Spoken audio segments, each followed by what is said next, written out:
next. Well, let's take a look at the black shirt defense here today. Again, Nebraska impacted a little bit by some opt-outs and by the transfer portal, specifically on this side of the ball. Up front, across that front four for Nebraska, Ty Robinson at one end, Ash Hutmaker over the tackle. Cameron Lenhart is one of the defensive ends, and then John Bullock, of course, at that outside backer position. MJ Sherman at the jack linebacker position. Isaac Gifford at the rover backer position, and Javen Wright gets the start at the other linebacker spot for Nebraska. Malcolm Hartzog, the cornerback, and the junior out of Mississippi. It's the start. Honorable mention, all Big Ten in 2024. The other corner is Sierra Wright, came on strong over the course of the second half of the season. Had that pick six against his former club, USC, back in November. 15 starts at USC before transferring to Nebraska for Sierra Wright. He's the other corner. The safeties, Marcus Buford and Deshaun Singleton, getting the starts here today for Nebraska on the defensive side of the football. On the offensive side, Thomas Fidoni's the tight end. You'll see Luke Lindenmeyer as well.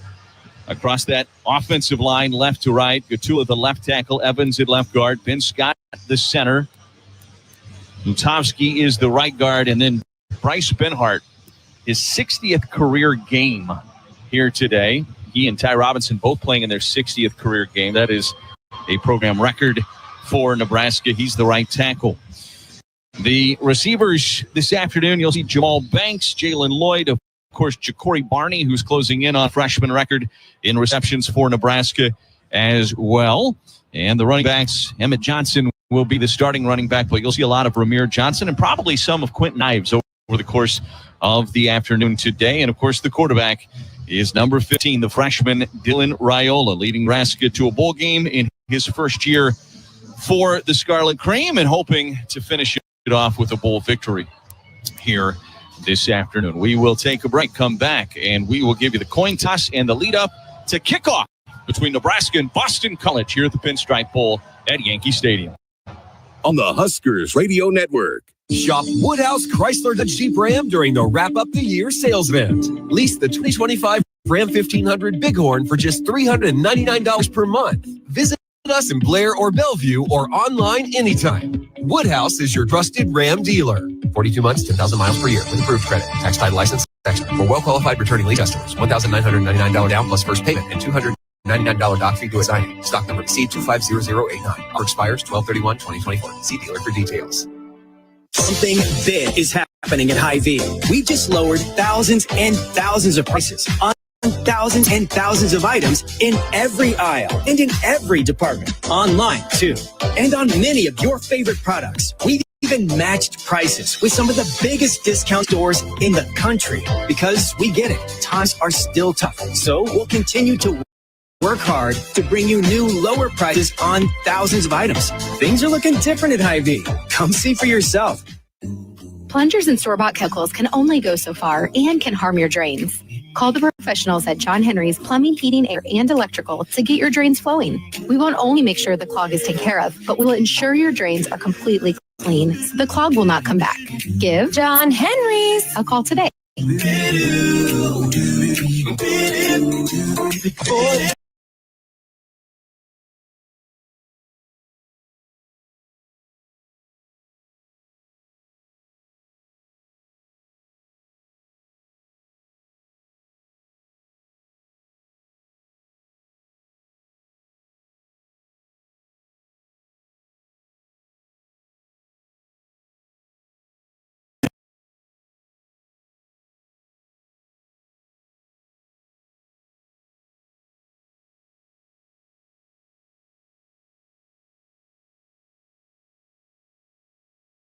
Off of last weekend, me and you, so don't think I'm not keeping tabs here. I don't know who your pick is. All right, I'm going against what everybody thinks. I don't believe Ohio State can duplicate. I'm going with the Ducks. I believe in Dan Lanning. He's got a formula. They're going to pull it out. I'm going with Ohio State in this football game. I think they're the team that has everything to prove, and they feel like it's them against the world. I think that defense slows down Dylan Gabriel in this offense. I think the Ducks win this game. That's on Wednesday. Also that night, one more. Number 7, Notre Dame. versus number 2 Georgia in the All-State Sugar Bowl. Chick, you don't even have to ask us. Okay. All right. Georgia. How about them dogs? Gunnar Stockton. He's going to.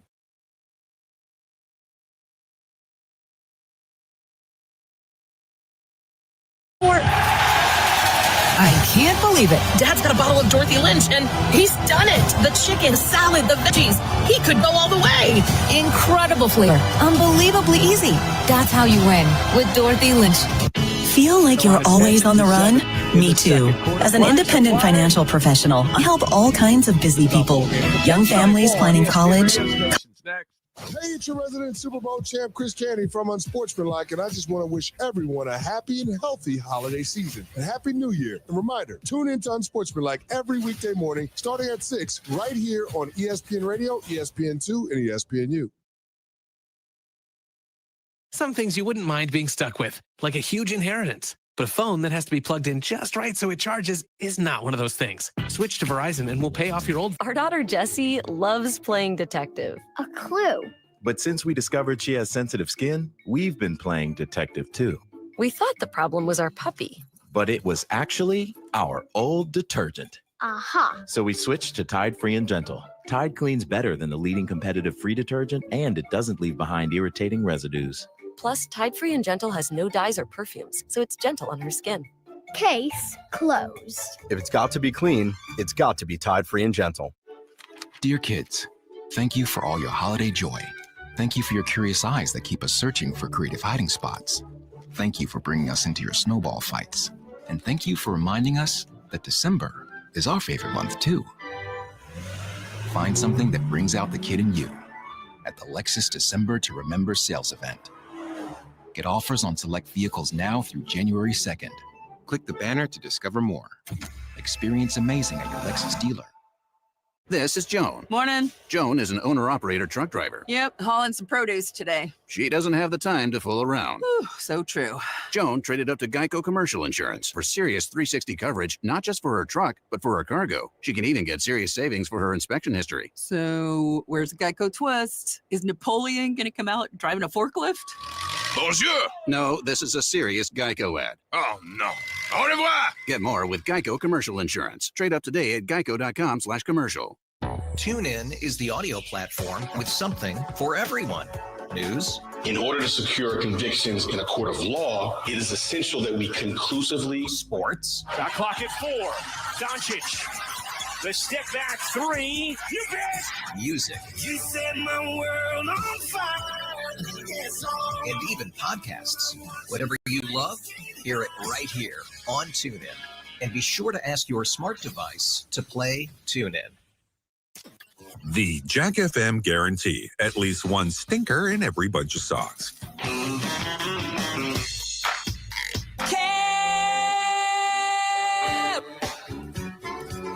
Just search Jack FM on TuneIn to listen. It's been.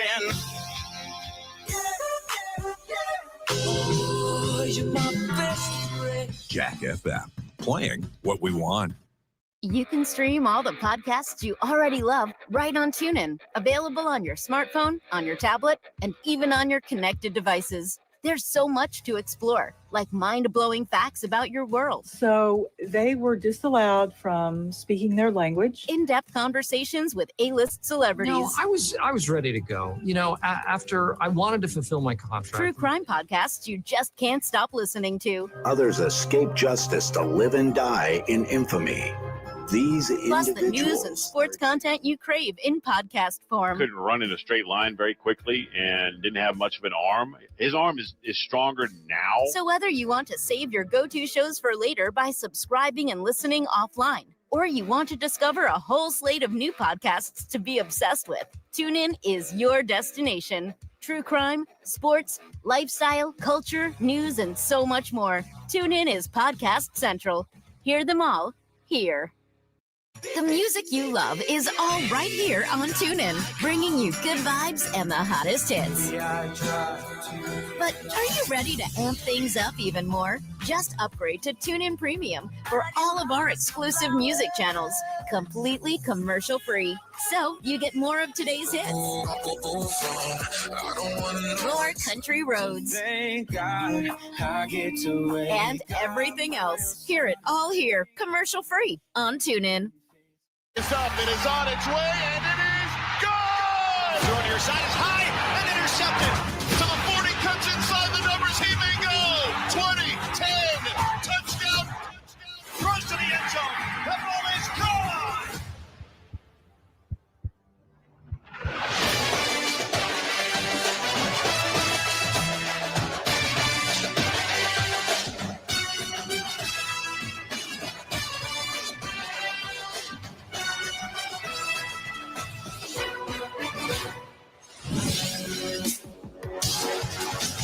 Now, with College Football Live, here's Kevin Winter. Good afternoon, everybody. Chris Villani in for the vacationing Kevin Winter. Happy holiday season. It's been a long time since Nebraska's had a bowl drought as long as the one they're about to end today. Cornhuskers have set out the postseason 7 straight years. Last time they ended that long of a streak, it was 1961. The Big Ten was the Big 8, and they ended it with the Gotham Bowl at the old Yankee Stadium. We got a new Yankee Stadium now, of course. The Big Ten has 18 teams. Numbers have no meaning. And the 6-6 Cornhuskers are ready to take on a 7-5 Boston College team in the Bad Boy Mowers Pinstripe Bowl. The Eagles looking for what would be their first 8-win season since star linebacker Luke Kuechly led them to an 8-5 mark back in 2009. College football on ESPN Radio, brought to you by Dr. Pepper. Don't forget to tune in to today's trivia question, airing later on in the broadcast, brought to you by Dr. Pepper. It's time for football in the Bronx. Let's send it out to Yankee Stadium and our crew with the call with Steve Adazio. Here's Chris Carlin. Well, Chris, today there is meaning for both of these teams. You get to some of these bowl games, the teams are trying to play out the string. They're trying to go through and figure out who the players for the future are going to be, especially in these days of the transfer portal and restocking. But now you get an opportunity today to not only get an early look at the future, but a look at the present with a couple of really big stars on both of these teams today, with Nebraska and with Boston College. And Steve Adazio, it's a really interesting matchup because you've got a team in Nebraska that has been stout against the run all season long, and you've got a Boston College team that wants to run the football. You know, Chris, there's an old adage, it all starts up front, and it's going to all start up front today. Boston College needs to run the ball to have success. That's who they are. That's what they want to do. And as you pointed out, Nebraska's going to line up and say, hey, you're not running that ball today. So it's going to be an old-school football game, I think. Let's get to Steve Adazio's game plan, brought to you by Verizon. At Verizon, you can trade in any phone in any condition from one of our top brands for the new iPhone 16 Pro. Terms and conditions apply. See Verizon.com for details. Okay, so part of it is running the football, but the real challenge for Boston College is that they had a consistent lineup in their offensive line. 10 of the 12 games this year, they had the same starting lineup up front. That's a luxury, it feels like, in college football. But today, they have a couple of their starters sitting out. They've got another one who's injured, so they're going to have to reshuffle the deck a little bit, Coach. How do they run the football effectively with a group that hasn't played together yet? Well, it's difficult. But the good news is Drew Kendall, the center, is back playing his position, and that's the apex of the line. Now, everybody else, that's a shuffle deck. So we're going to see how that goes. That's going to be a factor in this game. Guys, there's a rhythm up front. They don't have that rhythm. They've been working on it, but that's something I think will be a factor here, especially let's watch early if Nebraska is moving their front, stunting their front, trying to create some chaos for Boston College. Steve, of course, the former head coach at BC. You have played in this game twice. You have coached in this game twice. So tell me about the conditions at a ballpark that is normally there for just that, baseball and not football. What are the challenges that's going to present? Well, yeah, I mean, I've played here on 2 different occasions. Both, one was similar today against Penn State, and the sod was quite loose, and guys were losing their footing. It was a factor, and you had to get used to that. You had to have a little deeper cleat. And then, of course, when we played Iowa, it was frozen solid, and we had to play in basketball sneakers. You just have to learn how to navigate that. But the weather conditions, the turf, the field, I love it. It's typical New England. It's New York. It's Yankee Stadium. But these players are going to have to navigate it.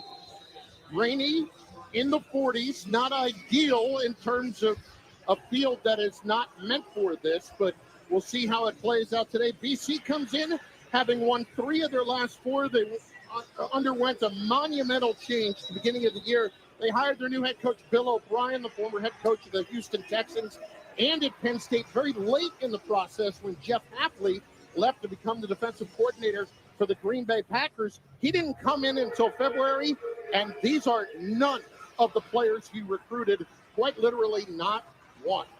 No, he's done a fabulous job of molding his idea or his concept of what he wants the program to bring it back to toughness, run the football, demeanor, passion. He brings all that to the table. What he's done with that roster has been fantastic. Nebraska has won the toss. They have elected to receive. Boston College is in their road white jerseys with maroon numbers and maroon pants as well. The gold helmets with the maroon BC on each side. Nebraska in the home Cornhusker red with white numbers and lettering, white pants, white helmets with the block red N on each side. It'll be Liam Connor to kick off for the Boston College Eagles, and to return, it'll be Kenneth Williams, redshirt freshman running back deep for Nebraska. This is, as you heard from Chris Villani moments ago, an important step for Matt Rule in year 2 at Nebraska to get to a bowl game. They struggled down the stretch. They won 5 of their last 6, but they got to the postseason, and that's something that is meaning something for sure back in Lincoln, the program like this that has such a rich tradition. It really does, Chris, and Matt's known for turning programs around. He did it at Temple, obviously at Baylor, and he'll do it here. He's right on course for that. You know, towards the end of the year, they made some changes on their staff. They've done some things on they've lost people, they've gained people, but it's exciting to see where he's headed in the future. Well, we are about set to get underway here at Yankee Stadium in the Bronx for the Bad Boy Mullers Pinstripe Bowl as Liam Connor from Boston College puts it in the air on one bounce. It will be brought out by Williams out across the 20-yard line to the near sideline and knocked out of bounds by a host of Eagles on the Nebraska sideline. Dylan Raiola, the quarterback, and you heard his name an awful lot early this season. He's a freshman from Buford, Georgia, but a guy that originally committed to Georgia back in 2022 after he was, I should say, originally committed to Ohio State, then switched to Georgia, and then very late in the process in 2023, he decided to commit to Nebraska, where his father played for a long time, as a long-time NFL offensive lineman. On first down, they will hand it off, and it's Emmett Johnson to the 31-yard line, a gain of 3 out that far as Johnson, who is the second leading rusher on Nebraska this season, gets his first carry of the day. Huskers will go with motion to the near side for Ja'Cory Barney, then lines up wide left, ball on the right hash, 2nd and 7. Play action, Raiola floats it deep down the left side, and a juggling one-handed grab at the 40-yard line of Boston College by Barney. Rather, Jamal Banks hauling it in. A big-time play down the stretch for 29 yards. He made a big-time play, is right. Jamal Banks got underneath that ball. What a play. Look at Nebraska's going in tempo. They're not even giving Boston College a chance to get lined up. Chris, going back previous to that, they did a nice job of running the wide zone play and then came back with an It's RPO. under video review. They're going to make sure that he hauled that in with his left hand. The ball never hit the ground, but you were saying? I was saying that they did a nice job of running the wide zone play, then setting up with the RPO. They got a matchup one-on-one for Jamal Banks, and boy, they capitalized on it. I think they want to see if that ball hit the ground here. As we see our first look, there's nothing conclusive. It's juggling from our first angle. As we watch a second angle, Banks hauls it in with his left hand, and looks like he kept his elbow underneath that football. I'll tell you, on that last angle, I think he has a reception here. It's the ball's moving when they hit the ground, but I think it's supported by his arm. So I'd be surprised if they overturn this thing based on what we saw. We have an SEC crew today as our officiating crew, led by Daniel Gautreau, and certainly everybody here in the booth, our spotter, Ken Benowitz, our statistician, Keith Parsons, seems to agree that we think that is going to be a catch, and it's going to be an opportunity for Nebraska in Boston College territory as Raiola this season completed 67% of his passes for nearly 2,600 yards, 12 touchdowns, and 10 interceptions.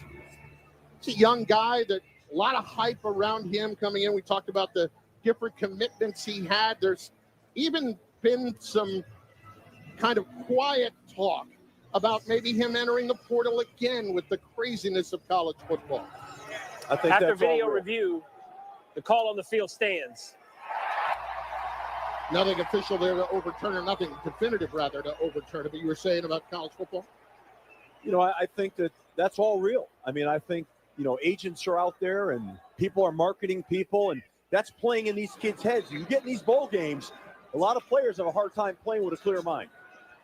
So it's 1st and 10 for Nebraska at the Boston College 40, just underway at the Bad Boy Mowers Pinstripe Bowl here in the Bronx at Yankee Stadium. One back set. It's Emmett Johnson, takes the toss, trying to run right, cut off in the backfield, gets around one and gets close to the second sideline, on the near sideline, I should say, and maybe got back to the line of scrimmage, and that was it, as that play was strung out nicely.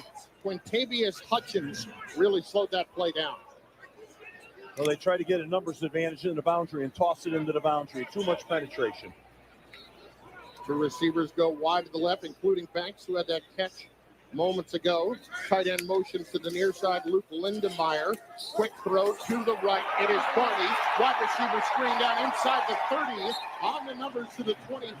Carter Davis made the tackle, but a pickup of 14 on Ja'Cory Barney's first catch of the day, the freshman from Florida. They really like him. He's got really good speed and quickness. They feel like he's got a great future, and made a nice reception and got some great yards after the catch. Nebraska with 52 catches this season. First down at the 26-yard line. In the gun, here's Raiola. Looking right, pressure coming, throws it up for grabs. Intercepted down at the 7-yard line by the safety, K.P. Price. That was a ball that he was just trying to get rid of, and there was not nearly enough on it as the pressure was collapsing. I think he felt the pressure there a little bit. He lobbed it up in the air. It was an ill-advised throw. K.P. Price, sophomore from Baltimore, Maryland, with his second interception of the season. And Boston College will get the football if this stands. He was trying to make the catch on the near sideline, and as we see the replay, it looks like he did get his toe inbounds, but boy, that is awfully close on the first look. They have not given an indication that they're going to take a look as of yet. But as we said, it will be a first down for Boston College if it stands at their own 7-yard line. Well, it sure looks like he was in, and I think it's a great interception, and really a shame because Nebraska had a nice drive going, and be a really key good turnover for BC. 2.5 minutes gone by first quarter. No score between Nebraska and Boston College. So it's first down for Grayson James, the junior for BC. Handing it off and dropped in the backfield for a loss is Kai Robichaux by Vincent Shabers, who blitzed on the run, and the freshman from Miami cut out his legs. He sure looked fast on that play. He was in the backfield, shot out of a cannon. And the key to stopping a run game is penetration, and that was penetration at the highest level. A loss of 3 yards, so it'll be second down 13 from the Boston College 4-yard line. Split receivers. Grayson James is in the shotgun. On a delayed handoff, it's Robichaux again, who might get 2 of those yards back as he went straight up the middle and met by M.J. Sherman, senior linebacker transfer from Georgia. 3rd and long. Nebraska's playing on Boston College's line in the scrimmage right now, and that's something BC doesn't want to have happen. So now they're in a 3rd and long, extra long situation here, you know, trying to throw the ball out from, you know, inside their 5-yard line, not where you want to be. 2x2 receivers on 3rd down and call it a long 11. Motion to the far side right for Lewis Bond of Boston College. Juggling the snap as James trying to set up the screen left. Completes it right at the goal line. Breaking tackles to the near side is Turbo Richard. And he is going down the near sideline across the 50-yard line. Marquise Buford finally made the tackle, but a massive play for the Eagles at 50 yards. Wow, they went in the offensive bit. Yeah, we're good. That was a real big-time play right there. An explosive, couple of missed tackles there. They had pressure on the quarterback on the screen. Boston College hurrying it up. There's a quick handoff at the 45-yard line of Nebraska. And not much of a gain there for Richard, who carried it right after that 50-yard screen that really looked like it was going nowhere from the beginning. Yeah, I mean, I thought Nebraska had that, but they missed 2 tackles, and it was off to the races. That's a huge field position shift and a flip, which is what BC needs to do. Second down 9 at the 44-yard line for Boston College in Nebraska territory. No score here at the Bad Boy Mowers Pinstripe Bowl.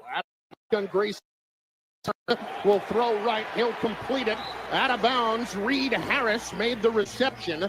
Marquise Buford knocked him out, but a pickup of 10 and another first down to the 35-yard line. Real good rhythm throw for Grayson James and build his confidence. And again, for BC to be on the short side of the field so they can really get their run game going is real positive for them. I would anticipate they'll try to get that going here now again. Grayson James starting his 4th consecutive game after he took over in relief against Syracuse of Thomas Castellanos, who has since transferred to Florida State. Here is James to throw, flushed out with pressure coming, rolling to the right sideline and throws it out of bounds on the Boston College sideline as N.J. Sherman was trying to chase him down in the backfield. Good play by Grayson James just to get the ball out and get ready to play second down. I mean, you don't need to force balls. That was an intelligent play, and that's what they say about him. He's a real headsy guy, and he's a real field general, and you can see that on that play right there. 9:23 to go opening quarter. We are scoreless between Nebraska and Boston College. BC with a second down at 10 at the Nebraska 34-yard line. Out of the gun on the pistol handoff. It is Robichaux slipping through a tiny crack straight up the middle. And on the right hash, he's got 11 yards. Jabbing right made the stop, but the senior from Columbus, Georgia, Kai Robichaux, led BC in rushing this season with 725 yards. Well, he's really poured it on here the last 4 games. He's rushed for 442 yards, 6 touchdowns. He's averaging 4.8 yards a carry. He's the real deal, and you can see there he's a patient runner. Guy that last year started the season 4th on the Boston College depth chart, and because of injuries, got his opportunity and has made the most of it. He motions back into the backfield on first down at the Nebraska 23. Robichaux the call, bouncing outside right, fighting to the 20, and finally gang tackled. They'll give him forward progress just shy of the 20 as Deshaun Singleton and Willis McGahee Jr. made the tackle for Nebraska. Good pursuit by the Nebraska defense that time, getting a bunch of hats to the ball. They still look like they're, missing a few tackles, but with the gang pursuit like that, we're able to get them on the ground. 9th play of the drive coming up for BC. This started all the way back at their 7-yard line after an interception by their safety, KP Price. Pistol formation, split receivers. It's a 5-man front here for Nebraska. Play action, Grayson James rolling right, dumping it off. And it is caught by the tight end, Jeremiah Franklin, at the 18-yard line and run out of bounds for a gain of 3. Wright chased him down. It'll be a 3rd down and a long 5 coming up for the Eagles. Chris Carlin, former Boston College head coach Steve Adazio, here in the Bronx for the Bad Boy Mowers Pinstripe Bowl between Nebraska and Boston College. BC came in winning 3 of their last 4. And on their first series, they have marched down the field into the red zone. Out of the shotgun, 3rd down and 5, low snap. James picks it up, steps up in the pocket, all kinds of problems. Going down, sacked. Ty Robinson is the defensive tackle, a star on this Nebraska defense. 2nd team all Big Ten with his 7th sack of the year, a loss of 7. Well, that's not what BC would have chose right there. They kind of have pushed themselves to a deeper field goal. I thought if they could have got positive yards, they might have taken 2 downs to get a first down and keep their drive going. Now we're going to find out what it's like kicking on this turf and in this weather here.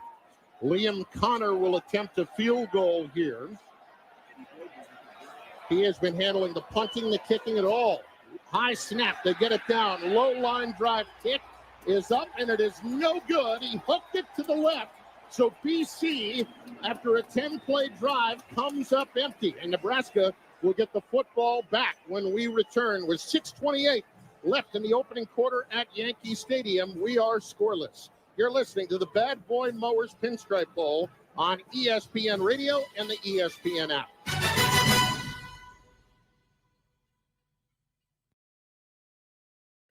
I just think right now, the way that Josh Allen is playing and protecting the football and also making sure that he makes the right play, not the heroic play every time that he's under center and he's touching the football, I think it has really benefited this football team. And a lot of people before the season did not believe that the Bills and Josh Allen would be in this space because of the exit of Stephon Diggs. Check out more from Freddie and Harry weekdays at 3 Eastern on ESPN Radio and the ESPN app. Central Division rivals clash on ESPN Hockey Night. Dallas. Definitely a playoff team. There's no question about it. And its stars. Duchesne scores! Odger checked it out! Jason Robertson! Travel to the Windy City to face Connor Bedard and the Blackhawks. He's the heartbeat of this team. Bedard with a shot, he scores! That's hockey. ESPN Hockey Night presented by Expedia. Stars Blackhawks at 8:30 Eastern, Sunday on ESPN. HLR, unsportsmanlike. If you can't have a polite and civil exchange with someone when you're getting your coffee, you need time in social jail. You need to serve maybe 30 minutes, an hour. This needs to be on your record. We need to have different records that are attached to us as humans. One of them needs to be, can you behave correctly in public? Unsportsmanlike. Weekday morning starting at 6 Eastern on ESPN Radio and on ESPN2.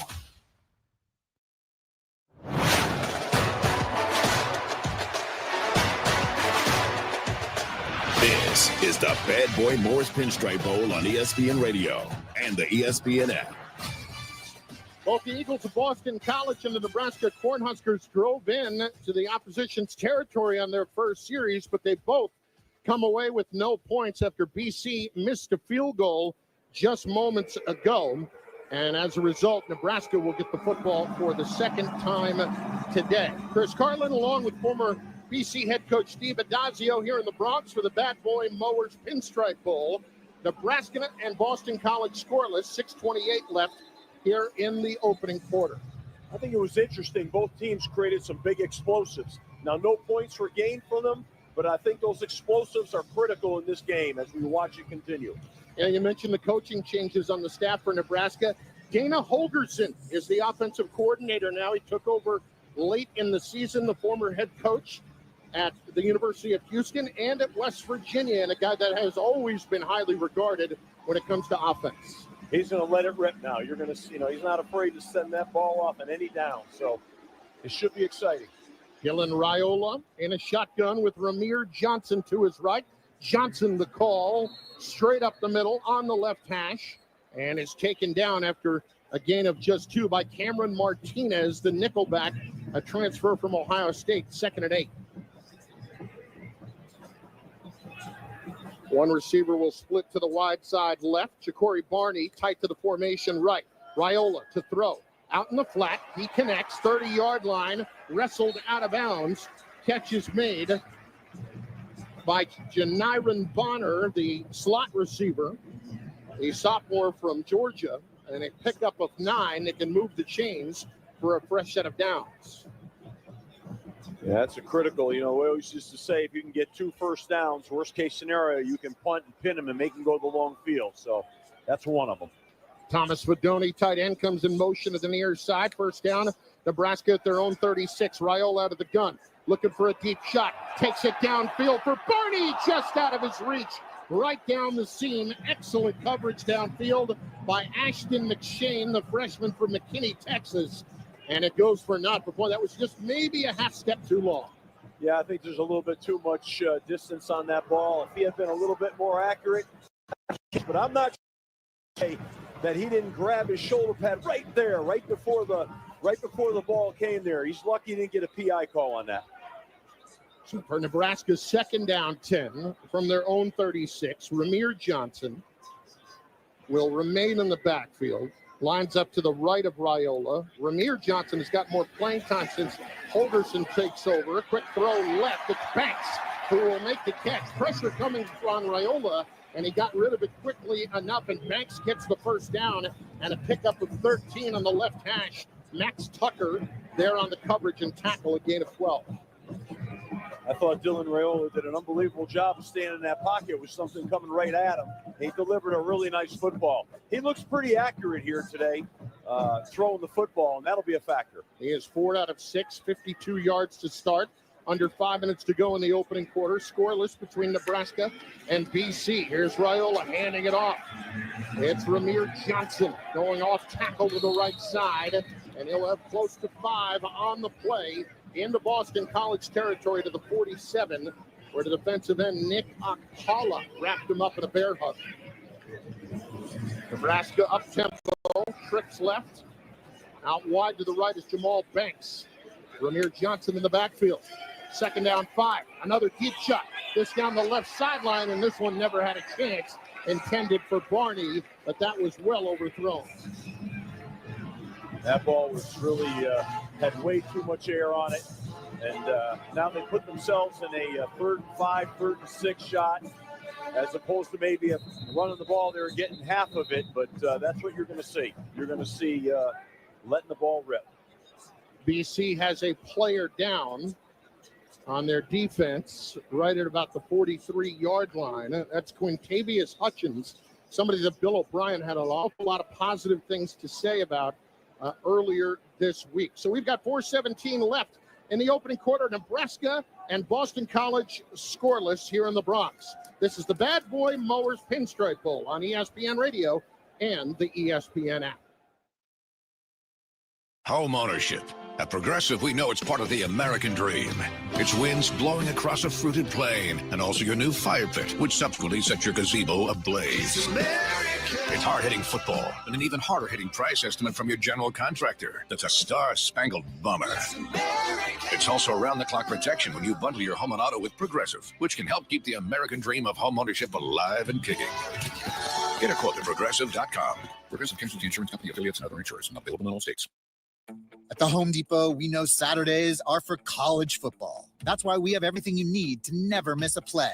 Like North America's #1 home fire safety brand, Kidda. Because on a day full of football sounds you love, like fight songs, roaring crowds, and your favorite commentators. Like me, Kirk Herbstreit. The last sound you want to hear is defend your game time with Kidda and the Home Depot. How doers get more done. Based on total household installations as of December 2023. Bad boy mowers are built for the renegades, for the rebels, and the rogues. Our mowers aren't for everyone. Neither are bad boy tractors. These mid-size and subcompact bad boys are built for the bold, taking on the toughest jobs and carrying the load with a versatile line of implements that work as hard as you do. Bad boy mowers and tractors. Power, performance, attitude.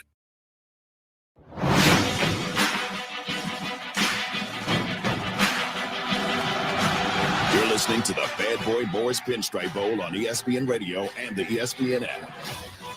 Nebraska and Boston College scoreless here at Yankee Stadium in the Bronx. 4:17 left here in the opening quarter. Chris Carlin alongside former Boston College, Colorado State, Temple head coach. Do I have to give you credit at each place? No, forget about all that. How about that? I mean, I'm just a dude now in the booth with you. We're calling a game. That's it. Chris Carlin alongside a dude. That's Steve Adazio here in the Bronx. I guess in the Bronx, you are kind of a dude, you know? And you were always looking for dudes as a player. Always looking for dudes. There's nothing better than some good, talented dudes. Well, Boston College on defense here. Had Quintavious Hutchins get shaken up a moment ago.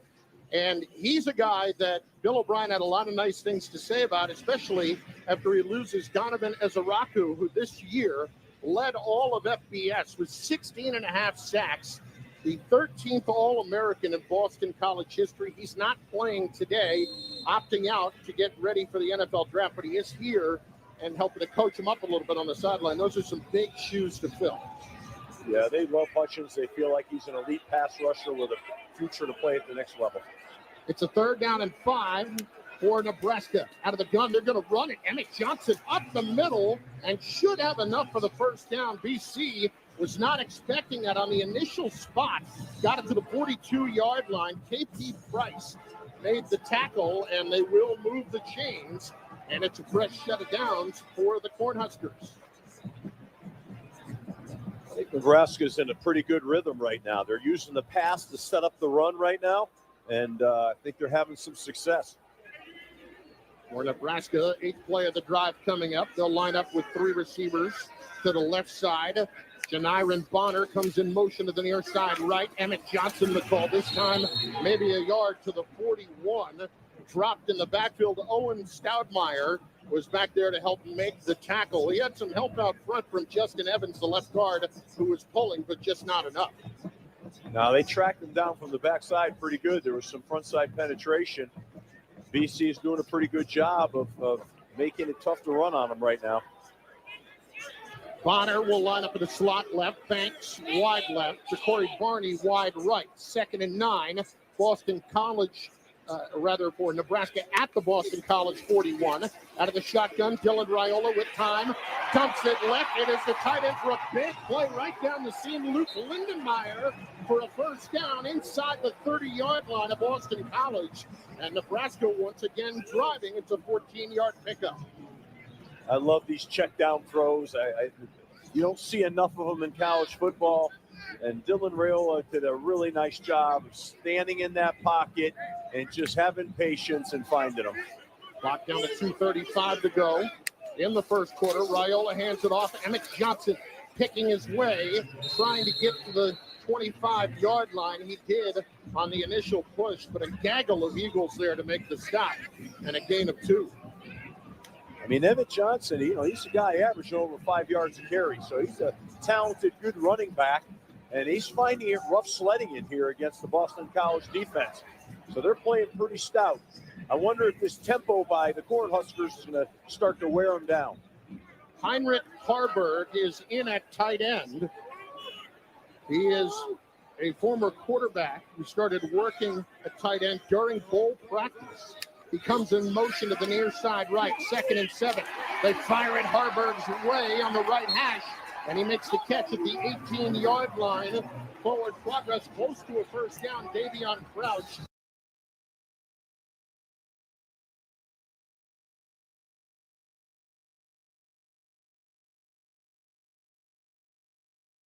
Pickup of 2. Good pursuit by Boston College. I thought that play looked like it had some legs, but they ran it down pretty good. Going to go up tempo with under 15 seconds left in the quarter. Here's a handoff on 3rd and short.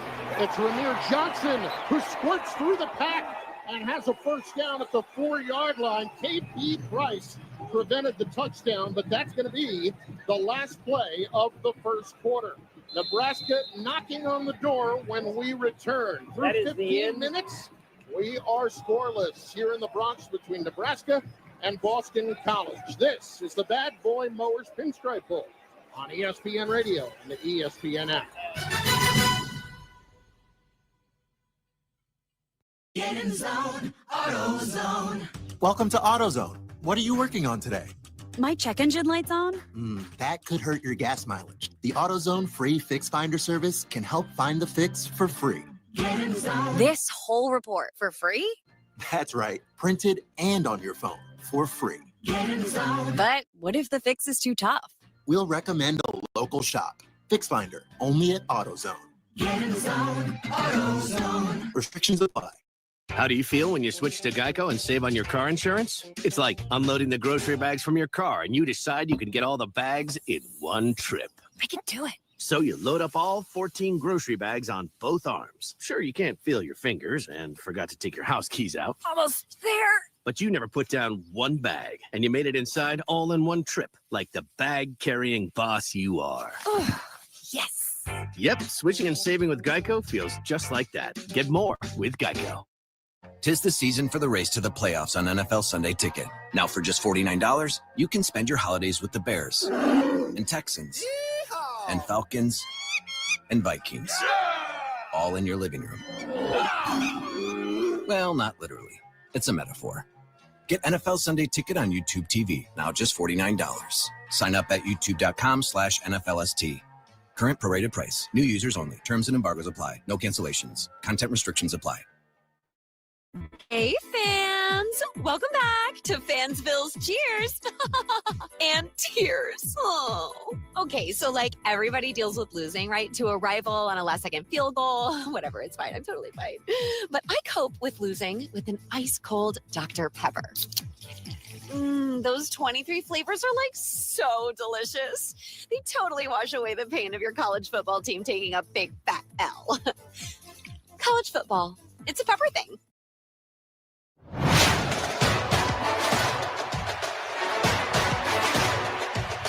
This is the Bad Boy Mowers Pinstripe Bowl on ESPN Radio and the ESPN app. As we start the second quarter in the Bronx at the Bad Boy Mowers Pinstripe Bowl here on ESPN Radio, it's 1st and goal for the Nebraska Cornhuskers. We are scoreless, but Nebraska about to embark on the 15th play of their drive that so far has taken 6.5 minutes. Chris Carlin alongside former BC head coach Steve Adazio here at Yankee Stadium. It is rainy. It is a little bit chilly. Temperatures in the 40s. It's not exactly ideal weather for the fans. You think about football on the other hand, this might be a little bit more like, did you like playing in crummy conditions? Some guys do, just strangely. I loved it. Really? I'm a Northeast guy. I love it like that. Run the football, physical, tough. You see your breath coming out. Something special about it. All right, through 15 minutes here. Biggest observations. We've seen both these teams on some extended drives so far. Well, I think Nebraska's had some consistent drives. BC hit a big screen play that put them with good field position. But I'm not sure BC has had a chance yet to establish rhythm. Nebraska's had the ball, seems like, most of the first quarter. On the possession for Nebraska. Had it for 6 minutes. As we said, this drive, 6.5 so far. Raiola will huddle up with his team. 1st down and goal at the Boston College 4-yard line. Ramir Johnson is the back. Off the right hip of Raiola in the shotgun. In motion, Jamal Banks. Johnson, the call, runs left, off tackle, in for the Nebraska touchdown.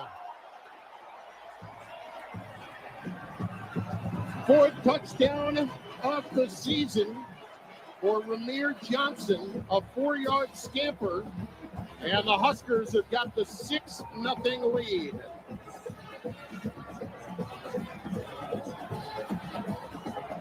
Nothing fancy about that drive. No, it was a good mixture of run and pass, short controlled throws, some runs. Impressive. On for the point after. Here is John Hull, who this season is very sharp, kicking for the Huskers. Bit of a high snap, but they get it down. The kick is up, and it is through. 15 plays, 75 yards, and 6:32 officially off the clock as the Cornhuskers take the 7-0 lead here early in the second quarter in the Bronx. You're listening to the Bad Boy Mowers Pinstripe Bowl on ESPN Radio and the ESPN app. It's bowl season on ESPN Radio. 25 bowl games, including the college football playoff and national championship game. Touchdown! The electricity, the atmosphere. This is why you do what you do. Bowl season continues Monday with a TransPerfect Music City Bowl. Coverage begins at 2 Eastern on ESPN Radio and ESPN. It's the beauty of college football. The college football playoff quarterfinals kick off on ESPN. New Year's Eve, Penn State and Boise State battle at 7:30 p.m. Eastern in the Verbo Fiesta Bowl. Then a New Year's Day tripleheader. At 1 p.m. Eastern, Texas takes on Arizona State in the Chick-fil-A Peach Bowl. At 5, Ohio State seeks revenge against Oregon in the Rose Bowl game presented by Prudential. And at 8:45, a battle in the Big Easy as Notre Dame faces Georgia in the All-State Sugar Bowl. The college football playoff quarterfinals, New Year's Eve and New Year's Day on ESPN. The college football playoff has arrived. Georgia versus Notre Dame. There's a different feel to the playoff. Boise State versus Penn State. The stakes get much higher. Oregon versus Ohio State. The intensity that gets ratcheted up. Arizona State versus Texas. The magic continues. The college football playoff quarterfinals. You can feel the electricity. New Year's Eve and New Year's Day on ESPN Radio and on ESPN.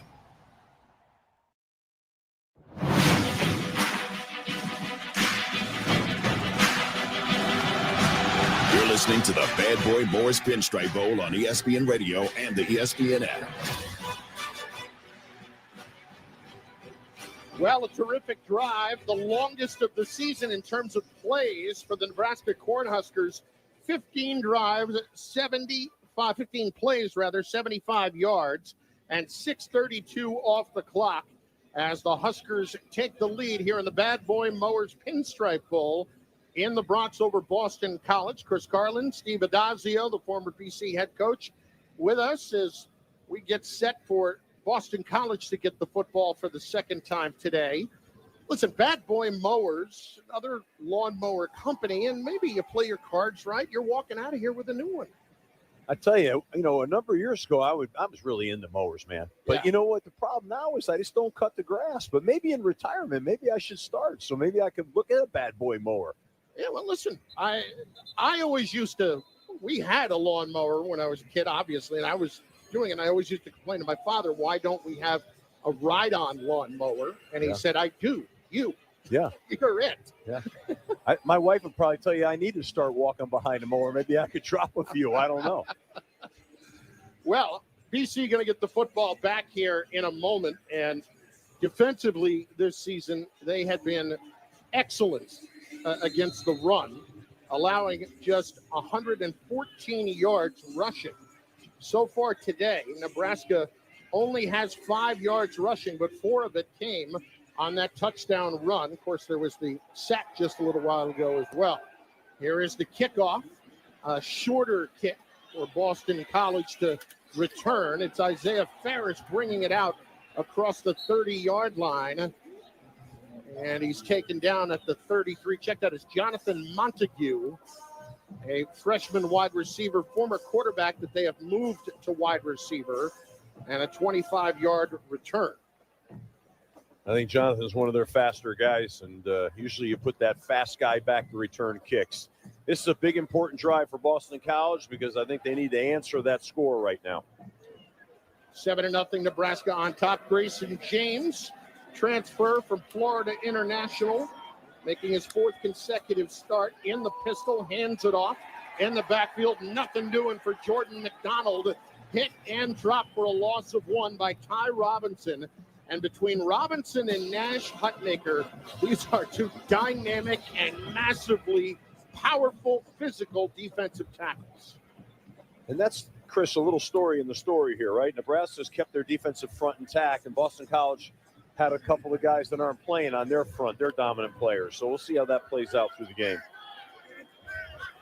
2nd down and a long 10, loss of about a half yard. Turbo Richard, who had that 50-yard screen pass earlier back in the game. Here's a quick dump off out in the flat in the left. May have been a backward pass for Richard, who's going to fight forward to the 35-yard line on the numbers in front of the BC bench and pick up 4. It'll leave 3rd and 6 coming up. The defensive end, Cameron Lenhart, got him to the ground. Important 3rd down here for the Eagles. It's 3rd and 7. Really need to throw the ball. Maybe we'll see a screen here, but they need this 1st down. Otherwise, Nebraska will get good field position. Jeremiah Franklin, the tight end, goes in motion to the near side, lines up in a slot left. On 3rd down, James takes the snap, steps up, wants to take off, hurdles one defender, got the 1st down and more down the left sideline, and steps out of bounds on the BC sideline at the Boston College 48. Elijah Judy applying pressure, but Grayson James scampered away for 14.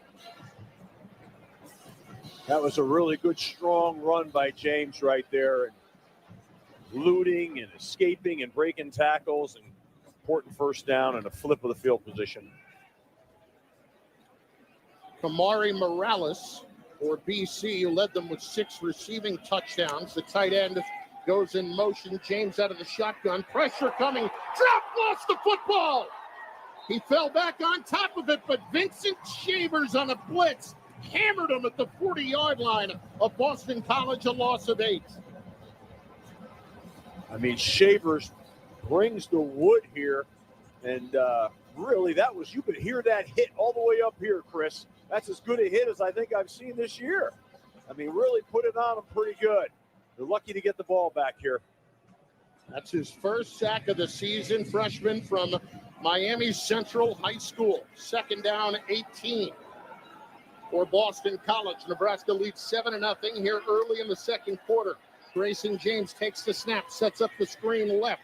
It is caught by Robichaux. He'll take it back to the 45-yard line. Got 5 back of the 8 lost on the sack. And on the numbers, it's going to be 3rd and long for the Eagles.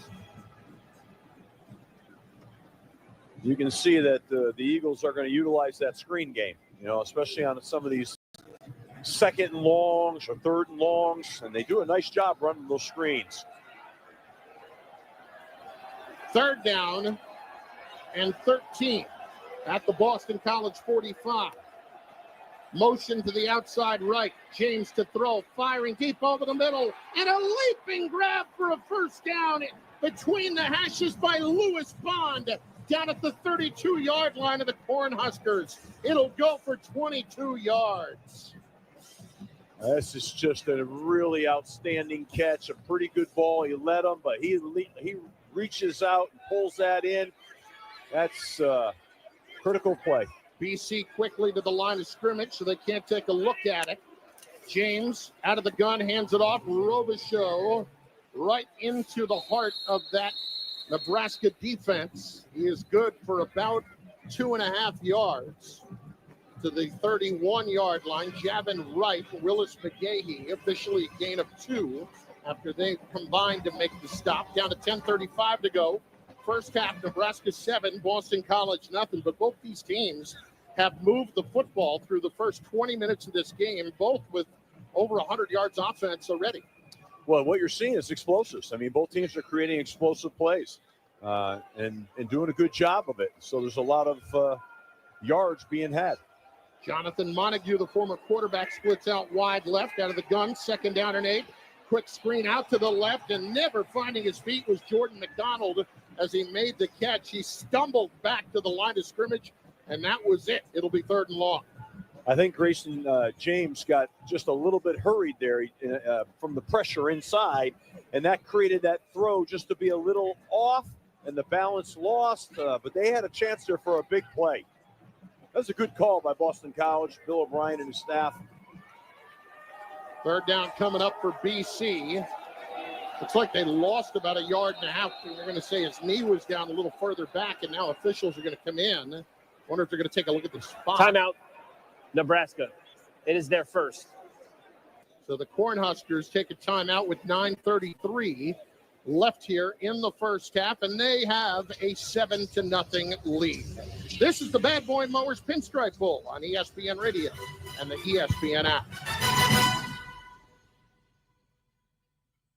If it's hot, it's at GNC, and we bring you the best new stuff first. GNC has this winter's newest in weight loss, muscle building, and wellness, and the best energy drink flavors anywhere. If it's at the top of your feed, it's already at GNC. Ask a GNC coach about the newest drops from Rise, Mutant, Alani Nu, Drip Drop, and more at your local GNC store, or shop our full collection of flavors and online exclusives at GNC.com. If it's hot, it's at GNC. Live well. Some people just know they could save hundreds on car insurance by checking Allstate first. Like, to check the kickoff time first before showing up at the stadium. What? The slot's full already? Final score of today's game. You said kickoff was at 3. It was last week. That's not how it works, Bob. Yeah, checking first is smart. So check Allstate first for a quote that could save you hundreds. You're in good hands with Allstate. Savings vary, subject to terms, conditions, and availability. Allstate Fire and Casualty Insurance Company and Affiliates, Northbrook, Illinois. Great game. You got into the end zone again and again. How'd it feel? Awesome. Like getting a new iPhone again and again. I just got the new iPhone 16 Pro today. Really? Yeah. And with AT&T Next Up Anytime, I can upgrade early every year. Very nice. Feel like an MVP again. Learn how to get the new iPhone 16 Pro on us and the latest iPhone every year with AT&T Next Up Anytime. AT&T. Connecting changes everything. Offer subject to change. Additional fees, terms, and restrictions apply. $0 offer may not be available on future iPhones. Next Up Anytime feature may be discontinued at any time. See att.com/iPhone for details.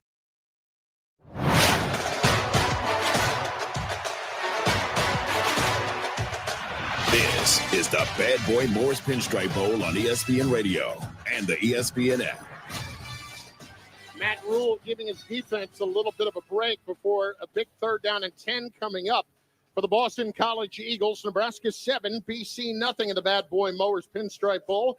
Here at Yankee Stadium in the Bronx, New York, a rainy afternoon. A little bit chilly, temperatures in the 40s. Chris Carlin alongside Steve Adazio, the former BC head coach. And, the Eagles have run the football well at times, but numbers don't really show it so far. And Grayson James has been very good, 6 of 7 for 94 yards. Robichaux has picked up some crucial yards on the ground, even though the numbers are not popping off the page. Yeah, I mean, however you want to look at this, to me, there's offenses have created good explosives, but defenses have given up explosives. And I think that's what we're seeing on the field right now. I think both teams are playing hard and playing well. So we've got a 3rd down and 10 coming up for Boston College. They are 3 of 4 on 3rd down so far this afternoon. They've come up with a couple of big passes to their running backs on a crucial 3rd down as well. Drew Kendall for Boston College, the first-team All-ACC center and started all 12 games, is on the sideline right now. They have come in with a mix and matched offensive line. On 3rd down, play action. Little dump off, Grayson James out in the flat to Robichaux. He'll take it inside the 30, and on the numbers on the right side, he will be down at the 28, but we do have a penalty flag down as well. Our first of the day, Isaac Gifford made the tackle. Our officiating crew of the Southeastern Conference. Here's Daniel Gautreau. Personal foul, blocking below the waist. Offense, number 8. The 15-yard penalty will be enforced from the spot of the foul.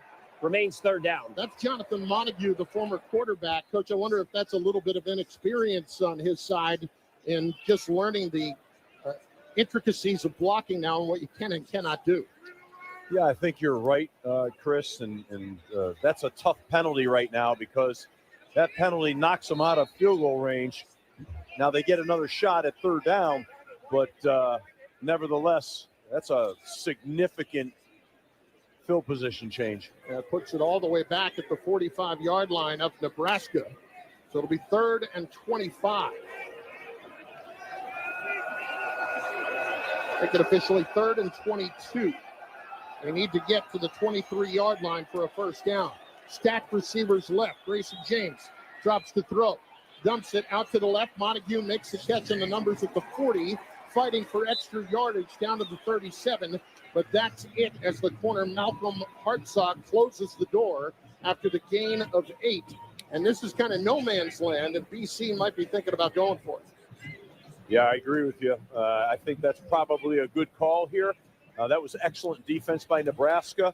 Kind of going back, Chris, that Drew Kendall not playing at center right now is probably a pretty significant deal.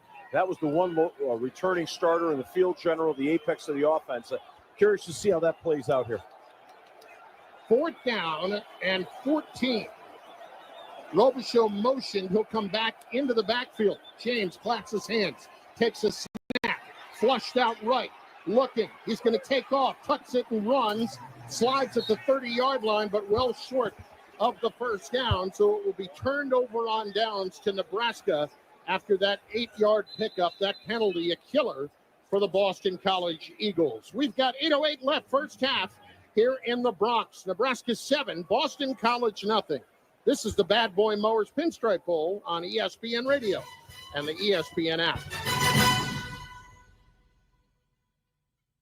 Timeout. Your body goals don't have an off season. GNC is ready to help you get a stronger start on the new year with help building more muscle and proven weight loss support. Need a boost? We're ready with GNC vitamins for your longest winter days. Want the best energy drinks? They're at GNC. Never tried creatine before? Get ready to be amazed. GNC coaches are ready to help you in stores everywhere, and you can shop our full collection of flavors and online exclusives at GNC.com. GNC, live well. Some people just know they could save hundreds on car insurance by checking Allstate first. Like, to check that your seats aren't in the visitor section first before buying tickets. I'm so excited for this game. I can't believe you got us tickets. Me too. Wait, are we on the wrong side? Yeah, checking first is smart. So check Allstate first for a quote that could save you hundreds. This is going to be a long game. You're in good hands with Allstate. Savings vary, subject to terms, conditions, and availability. Allstate Fire and Casualty Insurance Company and Affiliates, Northbrook, Illinois.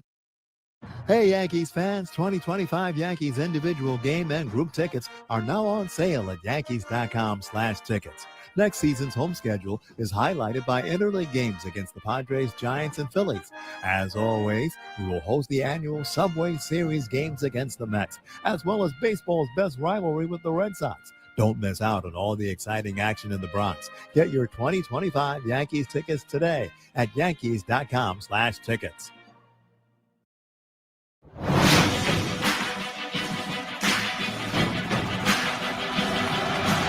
You're listening to the Bad Boy Morris Pinstripe Bowl on ESPN Radio and the ESPN app.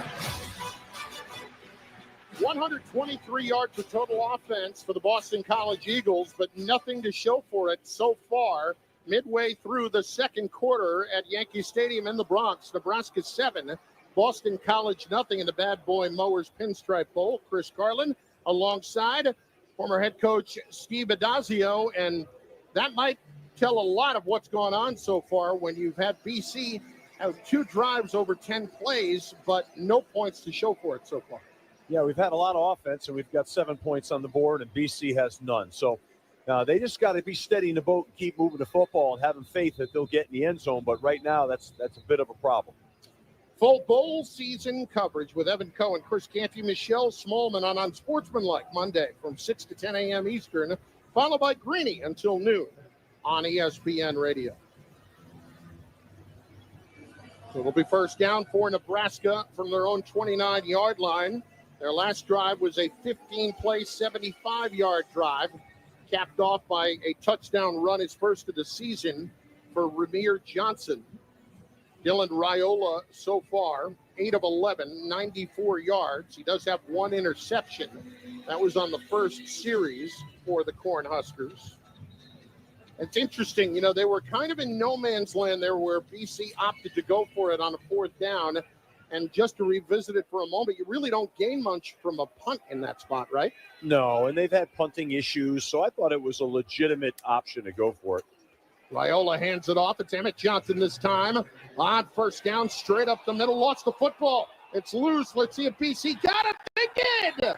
The Eagles have got their second turnover of the day. Josiah Griffin, the defensive lineman, recovered the fumble of Emmett Johnson as Omar Thornton, the safety, punched it free. Big play for the Eagles right now to be able to say, hey, we had a long drive. Now we got the ball again. We're going in again. Big hit, big play. Let's pause 10 seconds for station identification. You're listening to the Bad Boy Mowers Pinstripe Bowl on ESPN Radio and the ESPN app.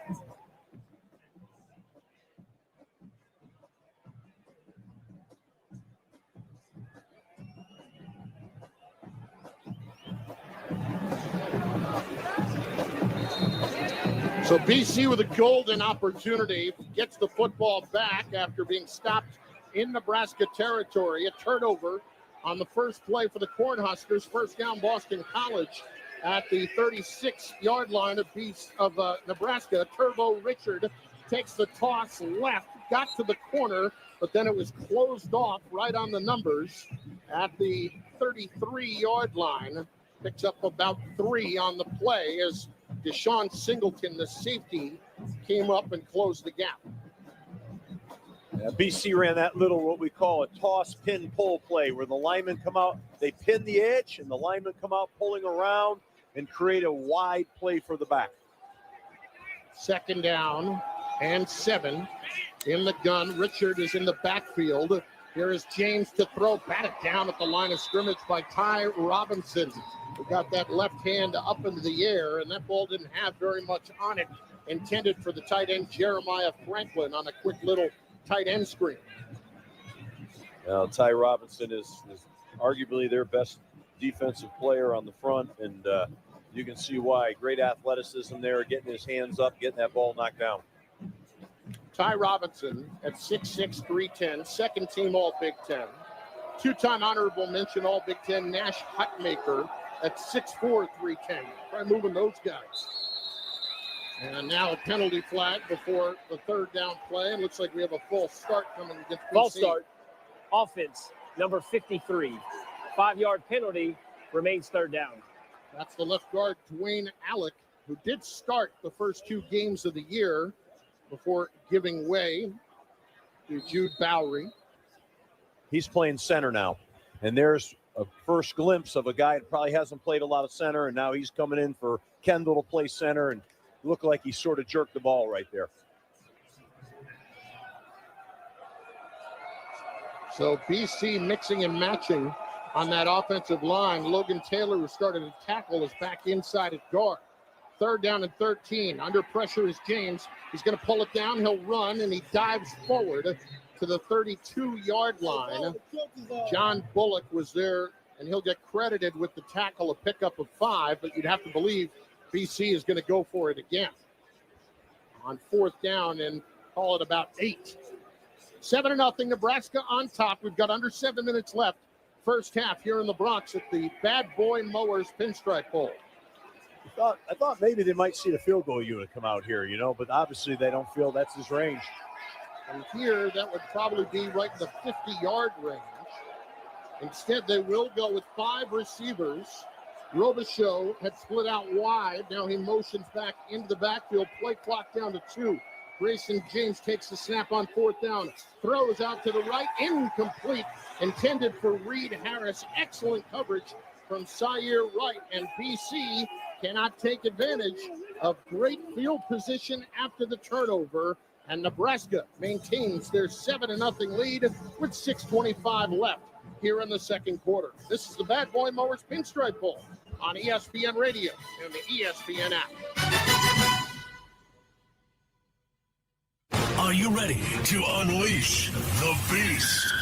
Monster Energy is here to give you the edge this college tailgate season. Loaded with bold flavors, our powerful blend gives you the energy you need to push you beyond your limits. Tune in all season long with Monster, the energy drink of ESPN Radio College Football Tour. Power your performance with a drink that's as hungry for victory as you are. Crack open an ice-cold Monster and dominate your competition. Monster Energy, unleash the beast. Grab yours today.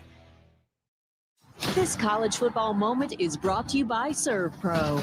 College football teams have moments they recovered from and made it like it never even happened. Like when the University of Houston trailed by 25 points in the 4th quarter of the 2015 Armed Forces Bowl. The Cougars recovered 2 onside kicks and converted a 2-point conversion with 59 seconds left to secure the improbable 35-34 victory. Houston stages a comeback for the ages.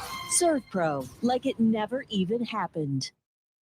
Great game. You got into the end zone again and again. How'd it feel? Awesome. Like getting the new iPhone again and again. I just got the new iPhone 16 Pro today. Really? Yeah. And with AT&T Next Up Anytime, I can upgrade early every year. Very nice. Feel like an MVP again. Learn how to get the new iPhone 16 Pro on us and the latest iPhone every year with AT&T Next Up Anytime. AT&T. Connecting changes everything. Offer subject to change. Additional fees, terms, and restrictions apply. $0 offer may not be available on future iPhones. Next Up Anytime feature may be discontinued at any time. See att.com/iPhone for details.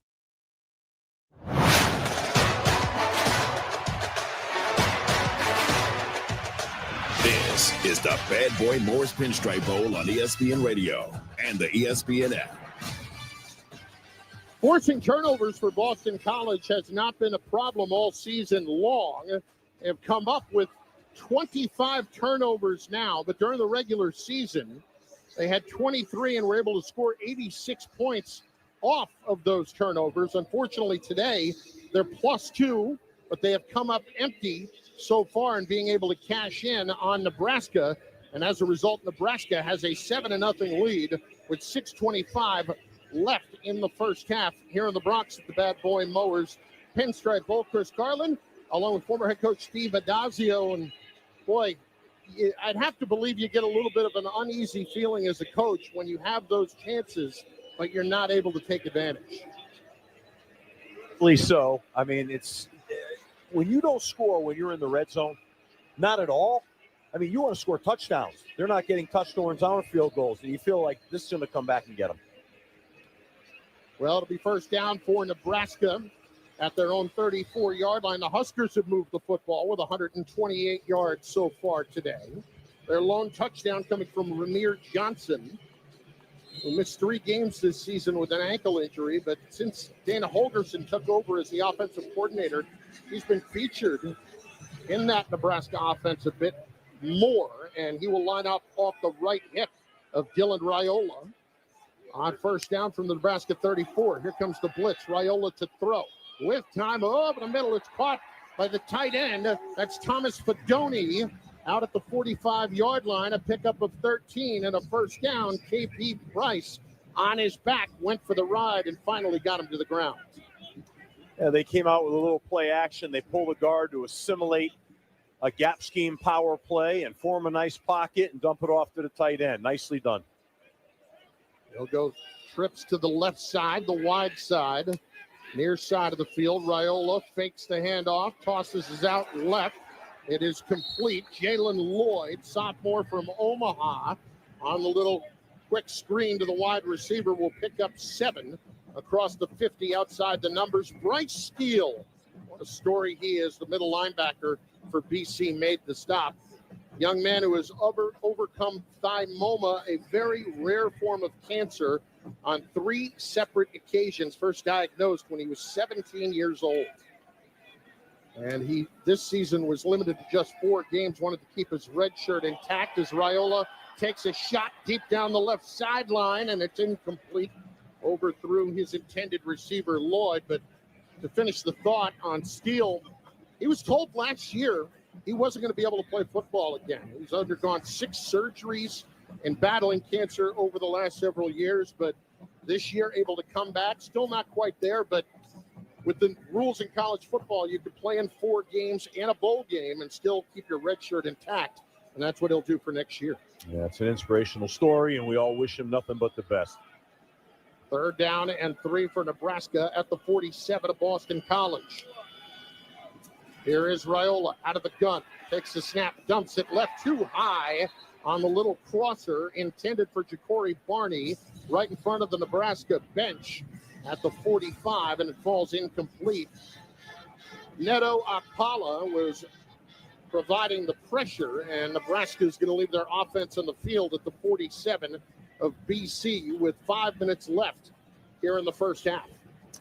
Yeah, I mean, I think that's a good call by Matt Rule. I'm a little disappointed that they're throwing that long foul ball 2 plays earlier, but here we are. Are they going to run or are they going to throw it? Based on what we've seen, I'd say that Dillon's going to throw the football here. Oh, and boy. Movement up front. Yeah. Nebraska pointing at BC. Looks like Akpala, defensive end, might have jumped early, causing the right tackle, Bryce Benhart. That would be on the defense if that's the call. Offsides. Defense, number 4, jumped in the neutral zone, caused the offensive player to react. 5-yard penalty. The result of the penalty is a first down. Of the things that give a head coach agita, where does that rank on the list? It's high because you already know that's an alert situation to try to pull them with a cadence, and that's what they did right there. But guys are playing hard and aggressive, and those things are going to happen. First down for Nebraska at the 42 of BC. Here comes the blitz. Raiola with time. He will throw off balance. It is caught to the right side. Jamal Banks at the 30-yard line, fighting out toward the sideline of Boston College. And outside the numbers, taken down at the 22 by Ashton McShane, an 18-yard pickup. That was a real athletic, strong play by Dylan Raiola right there. I mean, you know, that was strong to be able to get the ball off like he did. He was really getting hit when he threw it, and then what a play coming back to the ball and going to get that first down. So that was impressive. Banks picking up his third catch of the day. Raiola, 11 of 16, 132 yards, and an interception. First down at the BC 25. It's Ramir Johnson. Huge hole up the middle, inside the 15 to the 10, and all the way down inside the 5-yard line. Taken down between the seams by McShane, who prevented the touchdown, and the Huskers are inside the 5 with first and goal once again. What a run by Johnson. He stuck his foot in the ground and made a couple of moves, and people missed in space. Very impressive run. 22 yards on the run. 5 carries, 39 yards. Ramir Johnson, first and goal. They'll go with an eye set. Emmett Johnson make it. Quentin Ives is into the game. He'll take the handoff. He'll run right, and he'll take it in for the Nebraska touchdown. He slid right between Henry Lotuski and Bryce Benhart on the right side of that offensive line and knocked it in for the touchdown, a 2-yard run as Nebraska leads 13-0.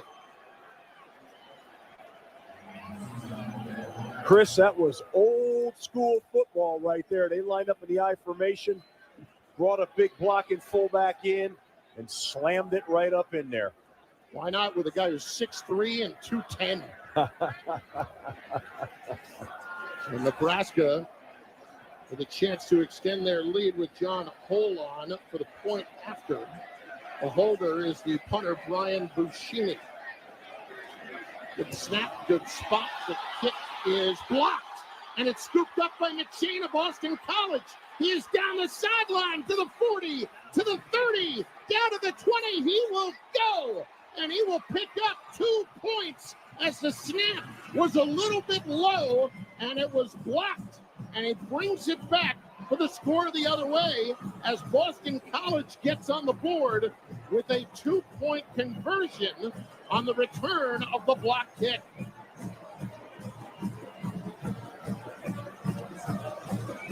Max Tucker was the one who blocked it. So both corners getting it done for BC right there. Well, that can be maddening. You talk about maddening. They bobble the snap and kick, have a nice drive and kick the ball into the defense, and it results in a 2-point swing. I mean, it's an opportunity, really. It's a 3-point swing because you would have had the point after if you hit it and make it 14-0. And then all of a sudden, after you put together a lengthy drive, that's just a gift for Boston College.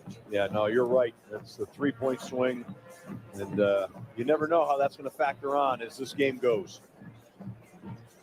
Well, so Nebraska will kick off.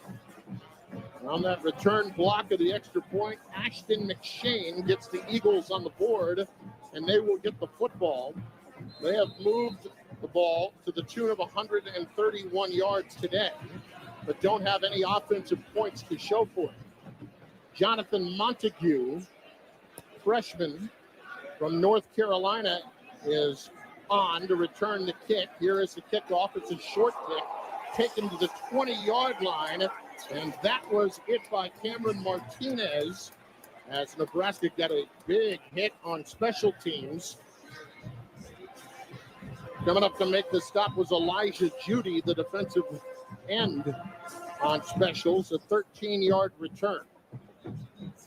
Well, I'll tell you, those are some short kicks right there, and those are just dangerous for a guy to return it. But the coverage for Nebraska was elite, and they dropped them on the 20. First down for BC. Here in the Bad Boy Mowers Pinstripe Bowl in the Bronx, pistol formation. Grayson James for the Eagles. Takes the snap, hands it off. It's Kai Robichaux. Straight up the middle. nothing to it other than a couple of yards on a very simple run as Vincent Shavers makes the tackle. They're trying to run a simple counter play. 2 pullers, and it's a gap scheme, and they're not getting much out of that. You know, I think the offensive line right now, the shuffled offensive line, is struggling a bit for BC. I mean, they're down right now, you know, like 4 starters. That's a lot. Twins left, 1 receiver to the right. Robichaux now will motion out of the backfield, split out wide left on 2nd and 8. Grayson James making checks at the line of scrimmage. Play clock to 3. Gets the snap. 4-man rush. Pressure coming. Throws it up for grabs down the right side. Slipping and falling the intended receiver, Reed Harris, out at the 48-yard line. Keona Davis was right in the face of Grayson James as he let that football go. Now, Coach, with 2:41 left in the half, Boston College gets the football to start the second half. And there's that old adage about the middle 8, those last 4 minutes of the first half and the first 4 minutes of the second half. You pick up a first down here, that goes an awful long way toward maybe keeping Nebraska from getting another opportunity. Yeah, I'd say this is a critical first down opportunity here that they've got to convert on. 3rd and 8, James throws near side, 38-yard line on the sideline. Officials say yes, he made the catch. That was Harris at the 39 with Wright on the coverage. And so Reed Harris able to convert on a 15-yard pickup with 2.5 remaining here in the first half. Boston College has all 3 timeouts and the 2-minute timeout. They could certainly take their time with the football at the 38. They don't have to snap it before the 2-minute timeout if they don't want to. They do line up 2 by 2. Motion to the far side for Bond. Trips left down to 2 minutes. They get the snap off with 1 second left as James takes a deep shot down the left side. Incomplete. A tie-up between the receiver down that left sideline, Reed Harris, and the defensive back. This is the 2-minute timeout. That was Evan Taylor down the field, and as a result, comes up empty. But it's 2nd down and 10 for BC when we return. Nebraska has a 13-2 lead, and we will keep it here at the 2-minute timeout. So we have seen neither team so far shy about taking these deep shots. It's paid off once. And in this spot, if you're Bill O'Brien, with 1:54 now left in the first half, what are you trying to accomplish here? Best case, worst case, obviously you're trying to score a touchdown, but you also want to play keep away here a bit. Yeah, I think your mindset right now is go score a touchdown. I think all your focus is how do we best move the ball down the field to score points. We need to get on the board before the half. So, you know, he took a shot right there, and you know, I thought that was kind of an ill-advised throw. I mean, that was up there for a long time, but my sense would be he'll work the ball down the field. You might see a couple more screens in this drive here and see if they can get it down into scoring range, be it a touchdown or a field goal. Yeah, it's interesting with Grayson James, the quarterback for Boston College. Thomas Castellanos was having a good season, and then he started to struggle. And in the middle of the game against Syracuse, he was 2 for 7. They made a change. They went to Grayson James to get a spark, and then Castellanos, after he found out the next week that James was going to start with 3 games left in the season, decided to make the move to transfer, and he ends up at Florida State. And now this is Grayson James' show to run. But one thing that really stuck out from Bill O'Brien when he was talking to us this week was the idea that James has really been able to step in and very quickly take a leadership role. How difficult is that for a guy to do when you've only been the guy for a couple of games here? My sense is he's been that guy. My sense is he's probably one of their best trainers in the weight room. He's probably one of the best studiers in the quarterback film room. They had a lot of confidence in him, and he earned it, and he deserved this opportunity. I think he's done a fantastic job. Is that one of the rare instances where somebody who wasn't getting their opportunity earlier in the year can still set example?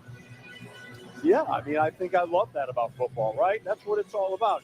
it's not necessarily going your way, but you're still out there being a leader for your team. It's a team first. On the flip side of it, sometimes what we're seeing are guys that it's all about me. When it doesn't go my way, I'm out the door. I don't like that trend in college football right now. I mean, we are supposed to be educators, right? We're teaching young men, how to grow up. And part of that is, how do you handle adversity? And these are things right now that are coming up, and I don't like what I see.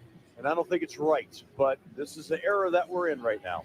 And one other thing that we're seeing an awful lot of is these coaches in this period between the end of the regular season and bowl games, all of a sudden there is a lot more on their plate when it comes to the transfer portal and signing day now early, in addition to getting those extra bowl practices, which we know are so crucial to the development of your younger players. Yeah, I talked to Matt Rule earlier today, and he was telling me that he spends most of his time right now evaluating players, be it high school players, be it transfer portal players. And I'm like, wow. I mean, it used to be we were on the road this time of year. We're trying to sign our class. I mean, it's all changed. It's different right now. But yes, to your point, this should be the time you spend with your team and you're developing your team. And what's going on? Utter chaos.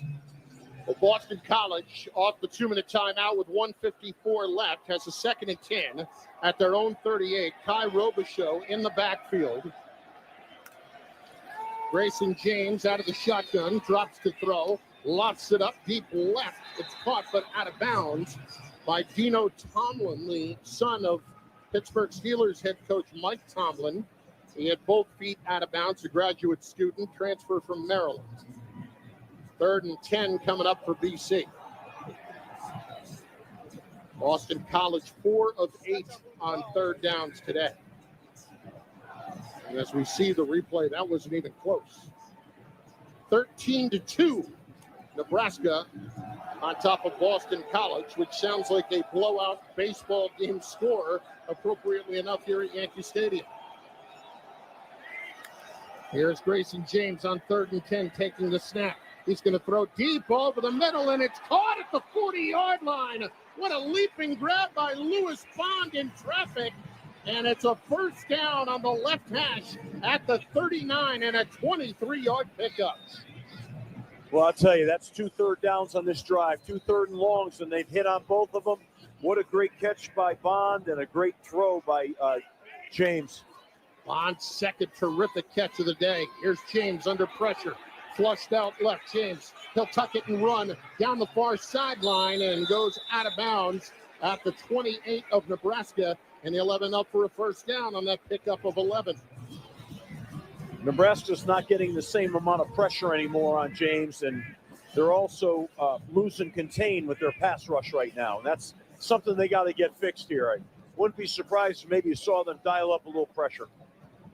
Lewis Bond, the leading receiver for Boston College this year with 60 catches and nearly 600 yards. Kai Robichaux in the backfield, first down, BC, 1:28 left here in the first half. Little screen left out in the flat. Robichaux outside the numbers will take it inside the 25 to the 23. Willis McGahee made the stop, pickup of 5, clock running. BC has all 3 timeouts left, trailing 13-2. But they're knocking on the door once again. James quickly takes the snap. Guns it over the middle, and he skipped it to the intended receiver, Dino Tomlin. The umpire says it's a catch, and Bill O'Brien calls timeout immediately. There seems to be confusion among the officials as to whether or not it was a catch. That ball pretty clearly looked to me like it's The ruling on the field is a completed pass. Illegal substitution, defense. 12 players on the field at the snap. That penalty is declined. First down, Boston College. Now, Bill O'Brien came out running, looked like he wanted to take a timeout. Tomlin grabbed both of his hands underneath the ball, but did the ball bounce on the ground in between the hands? And we'll see if they'll take a look. I mean, this is an odd circumstance here. They are going to take a look. The mic was off of the referee, Daniel Gautreau. Yeah. And now his mic is on. We might get to hear exactly what's going on here. Somebody just told him he turned it off. I wanted to hear that exchange as we see a couple of replays. Imagine that the receiver, Dino Tomlin, was down on one knee near the 10-yard line and was collapsing his hands around the ball, and that looked like it skipped in between his hands. That hit the ground. That ball hit the ground. That's not a catch. So, I mean, now they're going to go back. They decline the penalty, but I'm guessing they'll go back and accept the penalty now. It could not be clearer on the view. So, that 13-yard pickup could get wiped out here in a moment. I can't even imagine this would be a let the play stand. There's too much evidence pointing to the contrary. Right, but then they're going to assess the penalty. So the referee, Daniel Gautreau, with his headset on, talking to the command center as well. That's new in college football this season. More of a collaboration on replays, not just the lead official looking at the monitor down on the field. It continues under the hood. Taking a look with 1:03 left in the half. Nebraska 13, Boston College 2. Here's Daniel Gautreau to fill us in on what's happening. After video review, it is an incomplete pass. Illegal substitution. Defense number 9 was on the field at the snap. 5-yard penalty will be enforced from the previous spot. The result of the foul is a first down. And so, with 1:03 left, Boston College has the catch wiped out, but more importantly, they're able to move the chains down to the 23-yard line on the 5-yard penalty, so it'll be 1st and 5 there. I mean, at the end of the day, they get the first down, and maybe overall yardage, because the incomplete pass lost a few yards, but not much. And now they're moving it to the 18-yard line after the penalty, so it's 1st and 10 from there. They were a little confused on that. Robichaux motions out of the backfield. James steps up, fires over the middle, incomplete, right off the hands of Reed Harris, who had 3 red jerseys closing on him at the 10-yard line. 57 seconds left in the half. Nebraska 13, Boston College 2. Here in the Bad Boy Mowers Pinstripe Bowl, Chris Garland alongside former BC head coach Steve Adazio.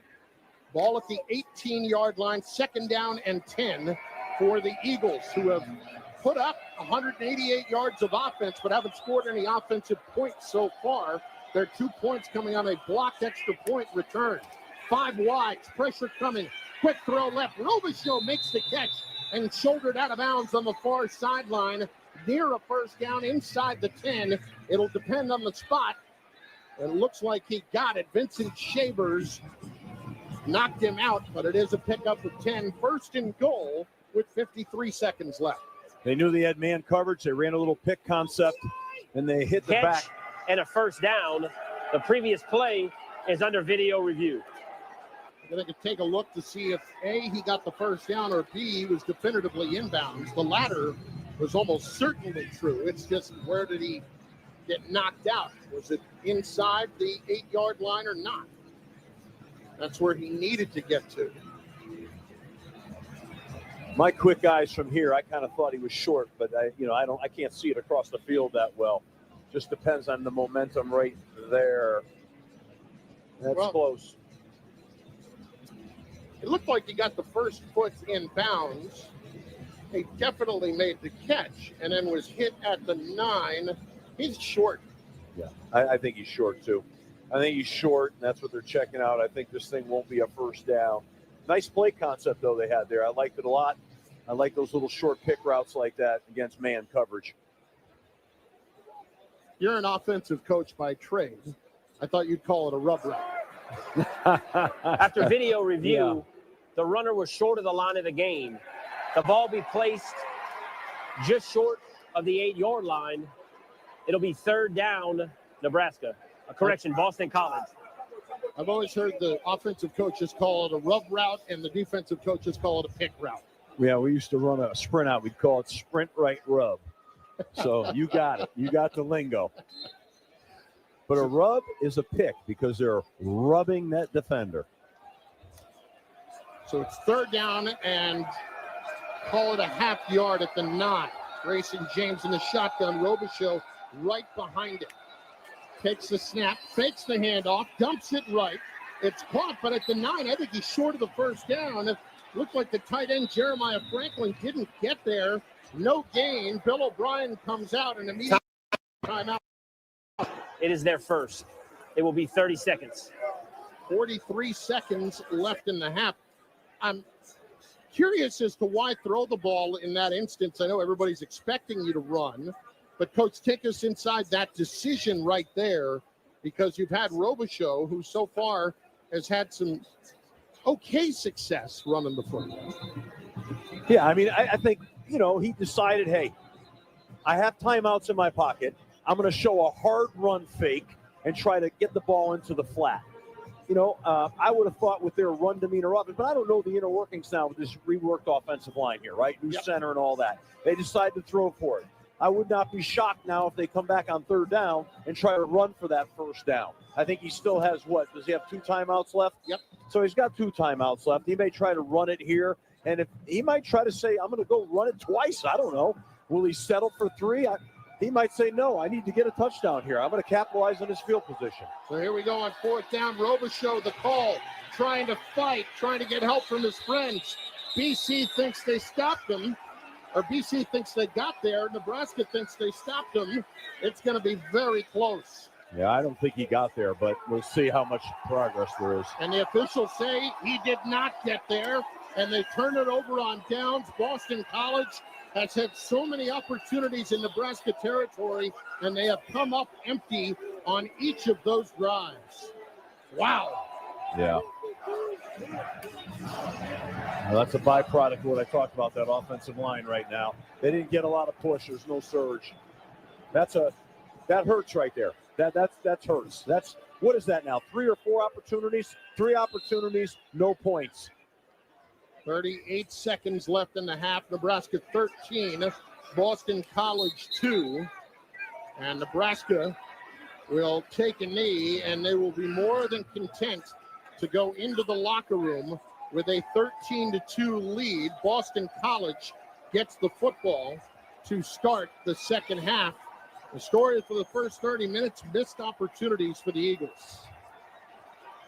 Well, that'll do it at the end of the first half. The score, Nebraska 13, Boston College 2. Now, here's Chris Villani in the studio with the college football halftime report. Thank you very much, Chris Carlin. Nebraska goes into the locker room with a double-digit advantage. As you heard the guys say just a moment ago, missed opportunities. Really, the story of this one from a Boston College perspective, the Eagles had 3 chances in plus territory, came away empty each time. The only 2 points on the board, a blocked extra point attempt that was brought back. BC will get the second half kickoff, so maybe a little bit of opportunity there for the Eagles to get things going, but they controlled the football for more than 17 and a half minutes in half number 1. No offensive points to show for it. A pair of Nebraska rushing touchdowns, and the Cornhuskers have a 13-2 halftime edge. Hey, ESPN Plus subscribers, get more of the sports and teams you love. You can now stream 6 months of SiriusXM on us for even more live games, sports talk, music, and podcasts, all at your fingertips wherever you go. Score even more with ESPN Plus and get 6 months of the SiriusXM app today. You just need an active ESPN Plus subscription. Get all the details at espnplus.com/SiriusXM. Eligibility and offer details apply. Coming up with the College Football Live halftime report, we look ahead to the nightcap and our bowl triple header on this Saturday. This is the Bad Boy Mowers Pinstripe Bowl on ESPN Radio and the ESPN app.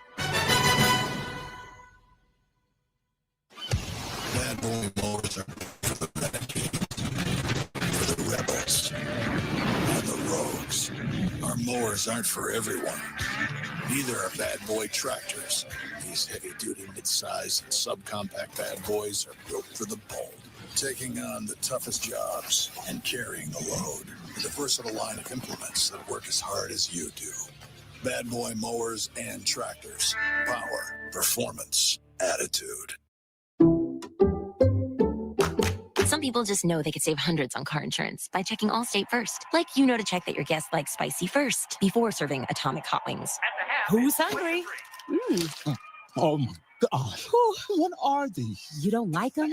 Yeah, checking first is smart. So check Allstate first for a quote that could save you hundreds. Water.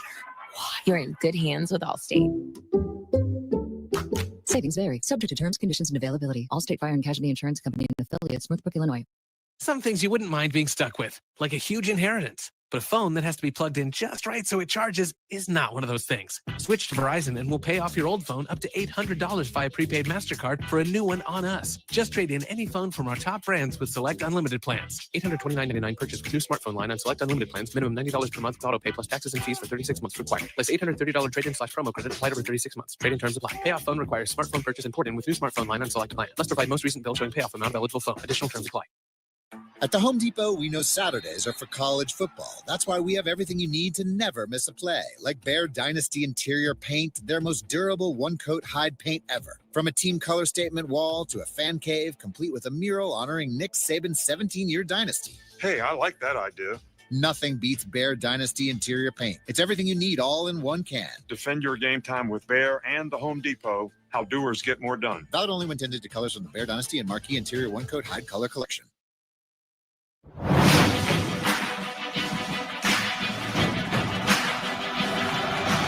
You're listening to the Bad Boy Boys Pinstripe Bowl on ESPN Radio and the ESPN app. I'm Chris Villani, midway through the Bad Boy Mowers Pinstripe Bowl. Nebraska 13-2 lead on Boston College. This is the first of 3 bowl games coming your way on ESPN Radio. 3:30 Eastern kickoff of the Pop-Tarts Bowl. Miami will take on Iowa State. Not only is the winning team get a chance to eat a giant Pop-Tart after the game, but the trophy this year is an actual working toaster, just in case they're in the mood for a snack on the way home, I suppose. And then the nightcap will be tonight, the Valero Alamo Bowl, with Heisman Trophy winner Travis Hunter getting set to take the field against BYU. Ryan McGee takes a look at the history of two-way players. Two-way players. Everyone's like, oh, all the next Deion Sanders. Do you see yourself as a Deion wannabe? Kicked off by Prime Time. I think all the great players relish pressure. Intercepted. Charles Woodson. Chris Gamble. Touchdown on the interception. Now give me the ball on offense. Playing both ways is old school. Like Nagurski Thorpe, black and white newsreel old school. Every Saturday, Travis Hunter turns back the clock in ultra high definition. Travis Hunter intercepts it. There he goes, the most dynamic player in college football. Playing for Deion Sanders, was that the biggest factor in knowing that you wanted to play both ways and where you went to college? Yeah, it definitely was a big factor. I mean, him saying he would give me that chance, like all the coaches said they'll put a package in for me, and I wasn't going for that. I can't just have a package. I need to be in the game. I just knew that Coach Prime was going to let me get that shine, let me shine, so I took my chance. Travis Hunter is Travis, and he is who he is. He is the definition of him. And you know, when he need to put me on the right guy to go ahead and take the ball away. Intercepted. Wow! Hunter just plucks it out of the air. As football evolved into specialization, two-way players became a sideshow until 1997, when Charles Woodson became the show. A maize and blue yin and yang. I felt I could bring a different element to the offense, just be able to go out there and make different plays. I have a confidence if I get the ball. I think every time I can score. Hey, I make plays. That's all I do. They do all the talking. I do the walking, baby. It's pretty much easy for me because I know if I come off the ball sluggish, I'm not going deep. If they come off the ball sluggish, they're not running the deep route. They're on the ball, they're pretty much going deep. He understands that stack people have how to get open, the timing of everything. He understands what a DB hates because he's a DB too. Leaping grab end zone. Touchdown, Colorado. Travis Hunter. I don't care who's out there guarding me. I don't care what you're doing. I'm going to get open. Since 2018, only 32 players have topped 1,100 snaps in a season. None reached 1,200. In 2023, Hunter was on the field for 1,007 plays, even after missing nearly 3.5 games with injuries. In 2024, Hunter has played in 85% of Colorado's total snaps. No other FBS player has played in more than 60% this fall. How I get my body work, I go to treatment every day, nonstop.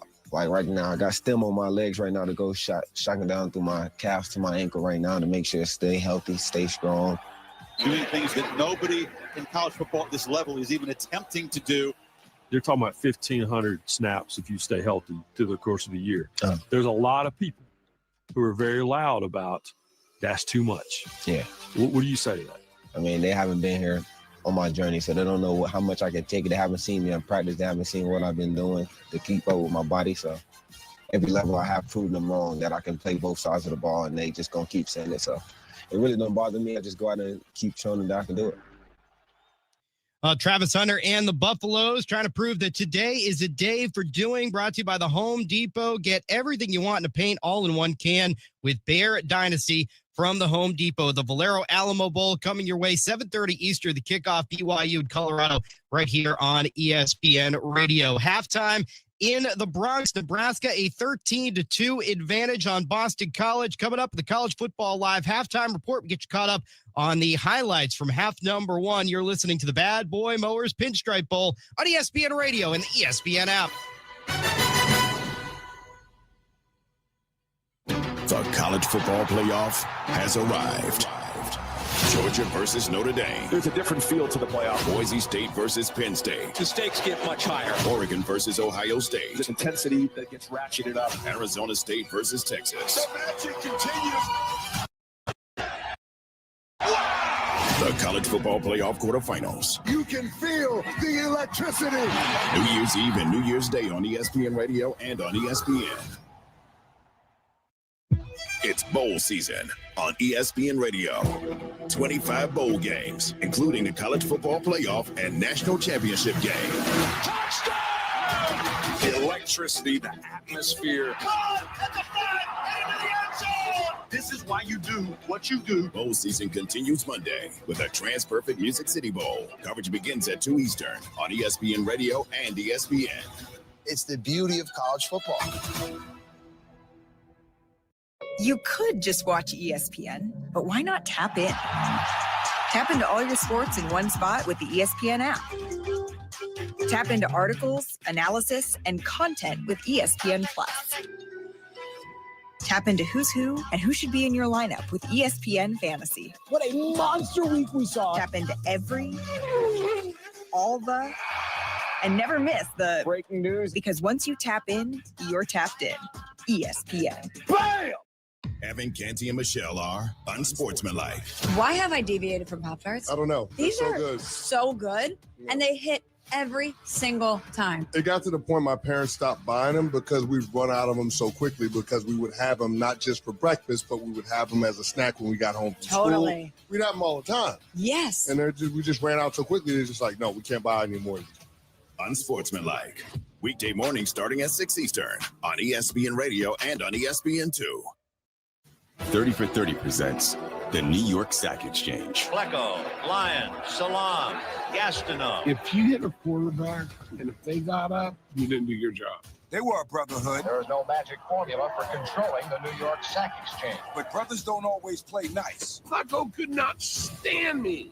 I should have been waiting all day for you. Well, get down the stairs. I don't know what you were doing. I'm still trying to forgive and forget. Stream the New York Sack Exchange, now on ESPN+. This is Freddie and Harry on ESPN Radio and the ESPN app.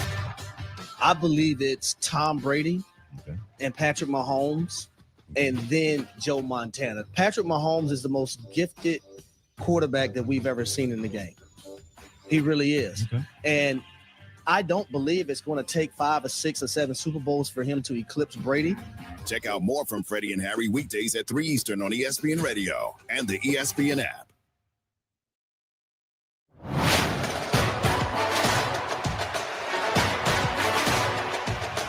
This is the Bad Boy Mowers Pinstripe Bowl on ESPN Radio and the ESPN app. 5 carries, 39 yards. Ramir Johnson, first and goal. They'll go with an eye set. Emmett Johnson make it. Quentin Ives is into the game. He'll take the handoff. He'll run right, and he'll take it in for the Nebraska touchdown.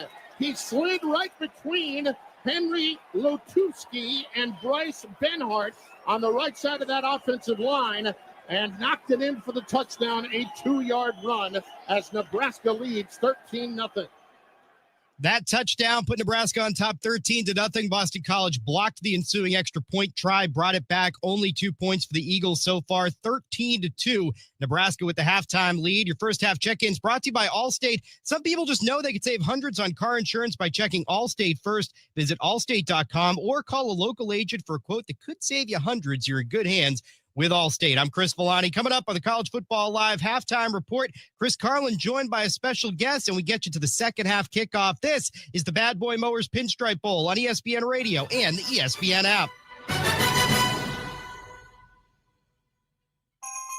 This holiday at T-Mobile, I'm joined by a special co-anchor. What up, everybody? It's your boy, Big Snoop Deal Double G. Snoop, let's talk about T-Mobile. Okay, cool. This holiday, get 4 lines for $25 a line, plus 4 iPhone 16 Pro with Apple Intelligence and the all-new camera control on us. Let's get cracking, like a breakfast egg. You can use those eggs to make some eggnog, Snoop. Respect. And people do love T-Mobile, where you can save on every plan versus the other big guys when you switch. You know, y'all can take some of those savings and buy some Snoop merchandise. Always a great stocking stuffer, Snoop. And we up out of here. Hold your horses, Snoop D-O-double G. Let's remind people one more time. Head to T-Mobile.com and get 4 iPhone 16 Pro with Apple Intelligence on us. Plus 4 lines for $25. Now drop that J. With 24 monthly bill credits for eligible trade-ins and 4 new lines without auto pay. Above qualified customers, taxes and fees, and $35 per line connection charge. Contact us before canceling entire accounts to continue remaining bill credits or credit stop and balance on required finance agreement is due $999.99. Credits end if you pay off device early. See how you can save on wireless and streaming versus the other big guys at T-Mobile.com/switch. Apple Intelligence requires iOS 18.1 or later. Hey, Yankees fans, 2025 Yankees individual game and group tickets are now on sale at Yankees.com/tickets. Next season's home schedule is highlighted by interleague games against the Padres, Giants, and Phillies. As always, we will host the annual Subway Series games against the Mets, as well as baseball's best rivalry with the Red Sox. Don't miss out on all the exciting action in the Bronx. Get your 2025 Yankees tickets today at Yankees.com/tickets. Hey, fans! Welcome back to Fansville's Cheers and Tears. Oh, okay. So, like, everybody deals with losing, right? To a rival on a last-second field goal. Whatever, it's fine. I'm totally fine. But I cope with losing with an ice-cold Dr. Pepper. Those 23 flavors are like so delicious. They totally wash away the pain of your college football team taking a big fat L. College football, it's a pepper thing. Harry Douglas here. And if you're constantly on the go like I am, then earbuds are a priority. That's why you need Technique's new noise canceling AZ80s. Like you, these buds work as hard as they play. You'll get Technique's legendary high-res audio along with state-of-the-art noise cancellation so you can stay in your zone. Visit us.techniques.com/sports for special holiday deals on the AZ80s today. That's us.technics.com/sports. This college football moment is brought to you by Serve Pro. College football teams have moments they recovered from and made it like it never even happened. Like when Boise State trailed by 7 points with 18 seconds to play and faced a 4th and 18 in the 2007 Fiesta Bowl. With a win probability sitting at a 0.1%, the Broncos pulled off a 50-yard hook and ladder play to force overtime and then won it in overtime 43-42. Serve Pro, like it never even happened.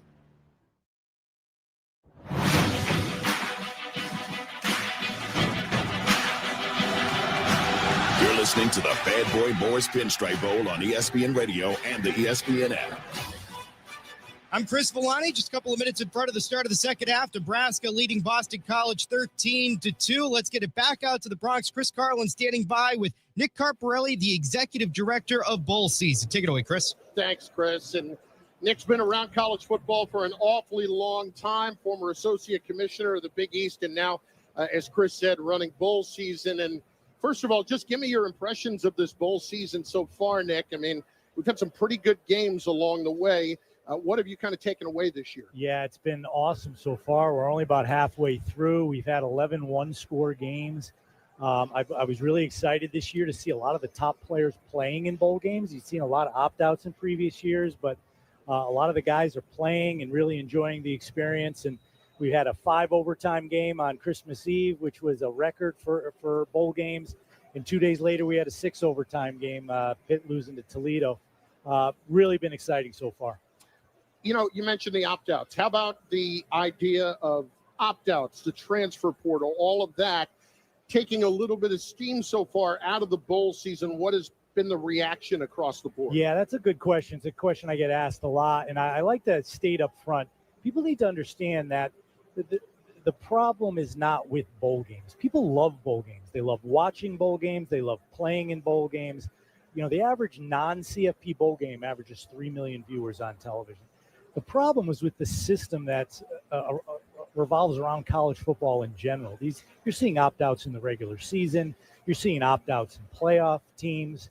The transfer portal needs to be moved to after New Year's.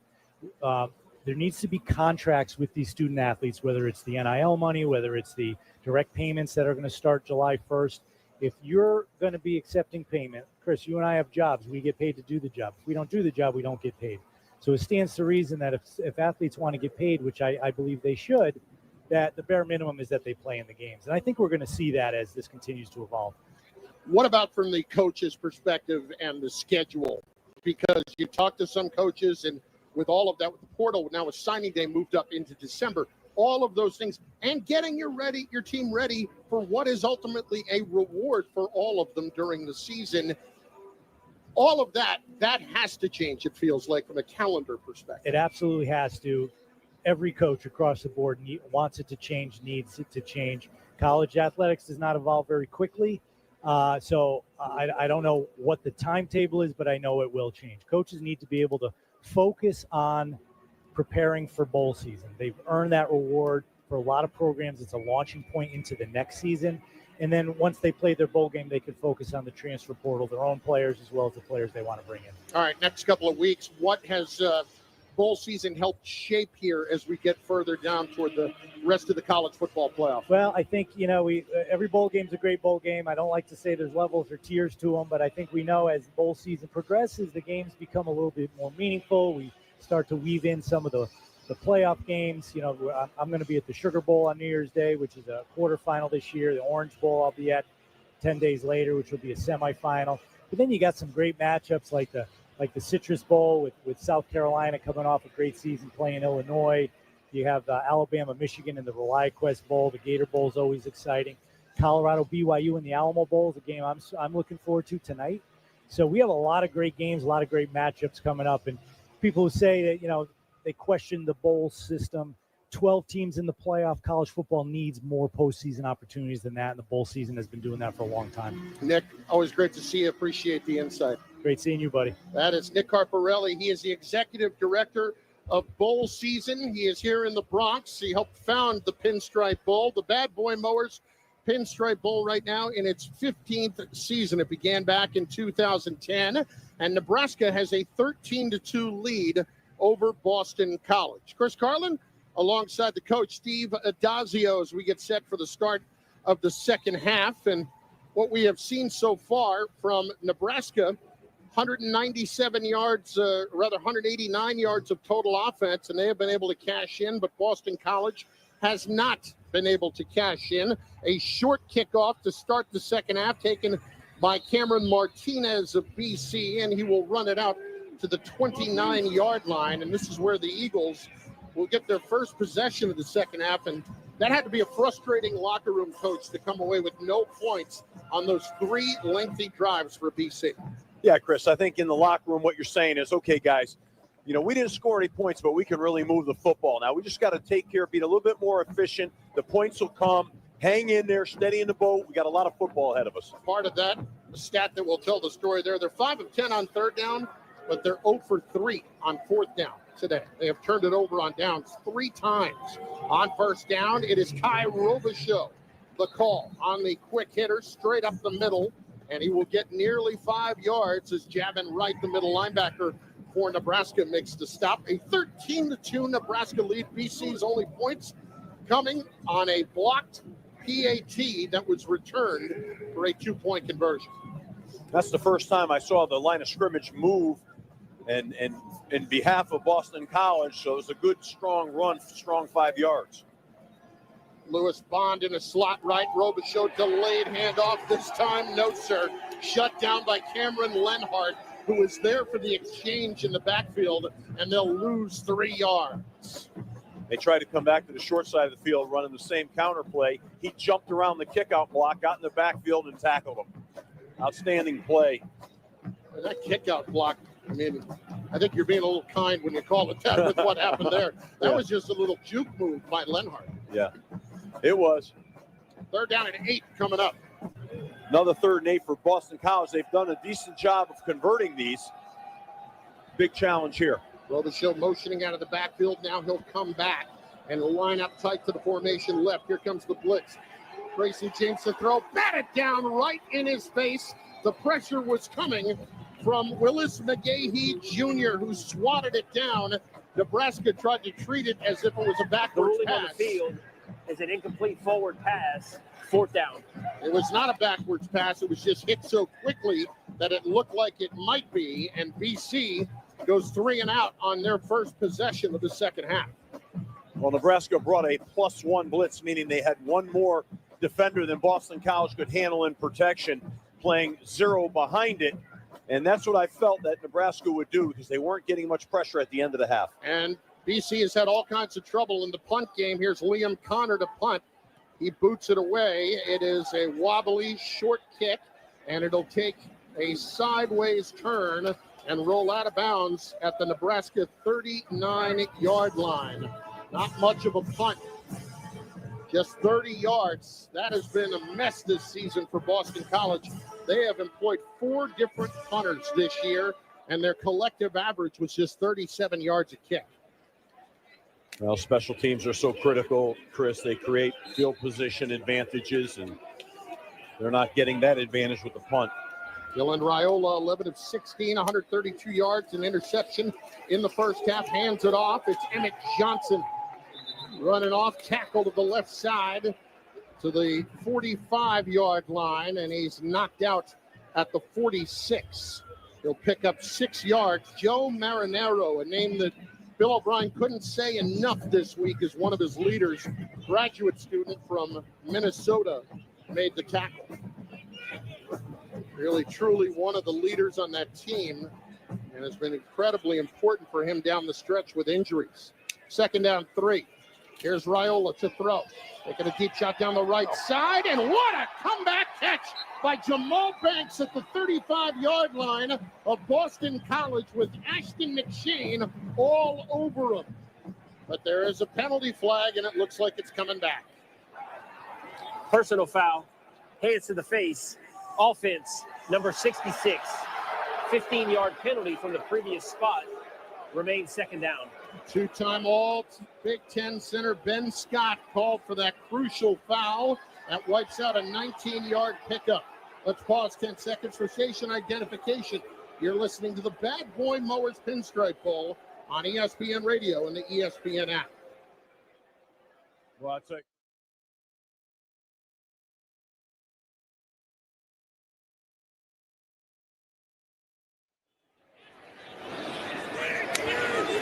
Chris Carlin, Steve Adazio. Here's the screen set up on 2nd down and a mile for Emmett Johnson, and he will only pick up a couple on a quick throw to the left side. A gain of 3. What did you see on that penalty that was called against the center, Ben Scott?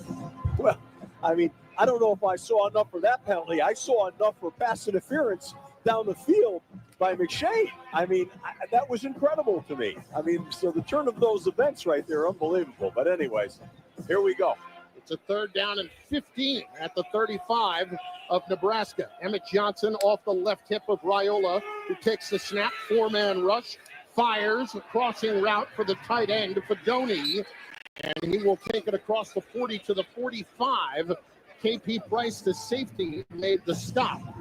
So that's going to leave them with a 4th down and about 5.5, and they will bring out the punt team at the 45-yard line of the Cornhuskers. They lead 13-2 here in the early part of the third quarter of the Bad Boy Mowers Pinstripe Bowl. Brian Buccini on to punt for Nebraska this season, averaging 45 yards a kick. First punt of the day for Nebraska. High snap. He'll take 3 steps right, going to throw it. It's a fake, and they'll complete it for a first down.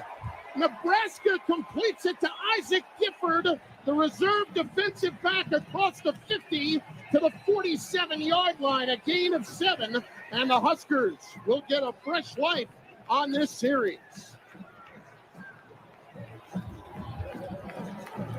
Well, I'll tell you, I'm not surprised here at all. This is typical Matt Rule. Matt worked for me at Temple, and he loves fake punts. He loves to take shots like that and gambles. And you got to give the head coach a lot of credit for making that call right there. That's a big call in this game. So, first down for Nebraska inside BC territory. Pistol formation. Emmett Johnson, the tailback, takes the handoff. He goes straight up the middle, powering his way to the left hash to the 43-yard line, a gain of 4. So Nebraska is taking advantage of opportunities today, and now trying to take advantage of a fake punt that worked out brilliantly for them. Second down and 6 coming up. Under 10 minutes to go, third quarter. The Huskers lead by 11. Here in the Bronx, trips right. Harburg, the tight end, comes in motion to the near side left. 5-man front, BC showing blitz. Here they come. They hand it off. Emmett Johnson jukes the man. Off to the races, inside the 30. He's inside the 20. And finally tracked down inside the 10. Down to the 8-yard line. McShane saved the touchdown, but a gain of 34 on the handoff with the blitz coming from BC. This is a real impressive run by Emmett Johnson. Look at him make that guy miss and then accelerate right by defenders, and then he drags that last tackler. They'll hurry it up. It's Johnson again down inside the 5 and a pickup of 4 yards. And as they went up tempo after the big play, and Nebraska now knocking on the door, trying to open this lead up a little bit wider to a 3-score affair if they punch it in. Or that move he made on the safety KP Price on that 34-yard run was a dandy. That was one of those, whoop, whoop. Look out, here I go. See you later. Jamal Banks, wide right. Ja'Cory Barney in the slot right. Tight end Linderman in motion. There's a fake handoff, a quick throw out to the right. Diving attempt, but incomplete. Ja'Cory Barney right in front of the pylon in the end zone on the far side of the field. Unable to make the catch. Cameron Martinez on the coverage for Boston College. Yeah, I mean, that's just a little, numbers game out there. They have a pick concept off the run game that he has the opportunity based on coverage to hand it off or throw it. So, 3rd and goal for Nebraska at the Boston College 5. Ramir Johnson motions out of the backfield right. Here's Raiola dropping to throw. He will throw back over the middle, incomplete.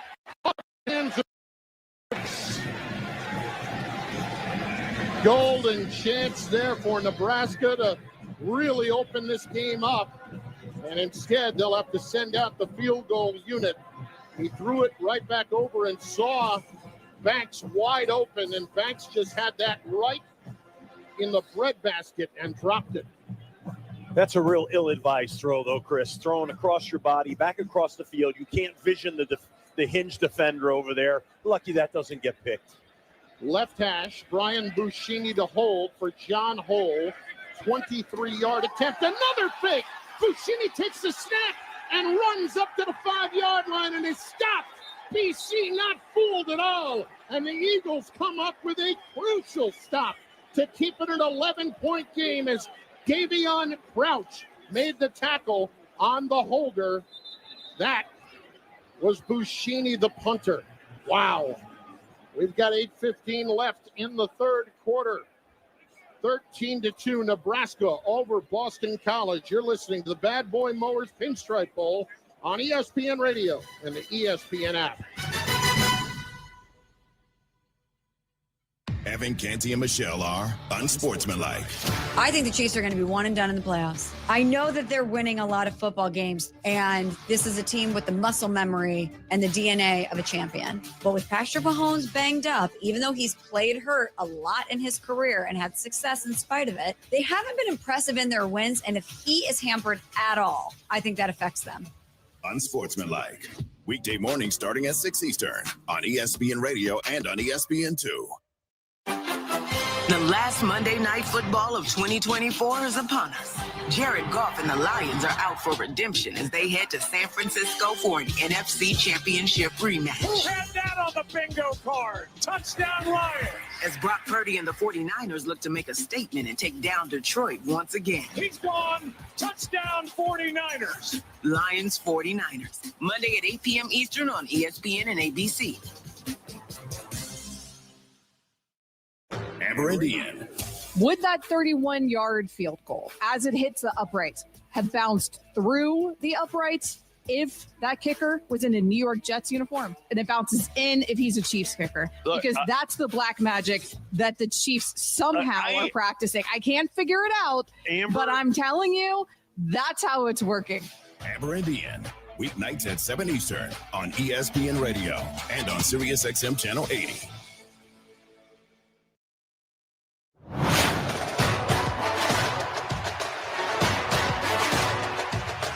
This is the Bad Boy Moore's Pinstripe Bowl on ESPN Radio and the ESPN app.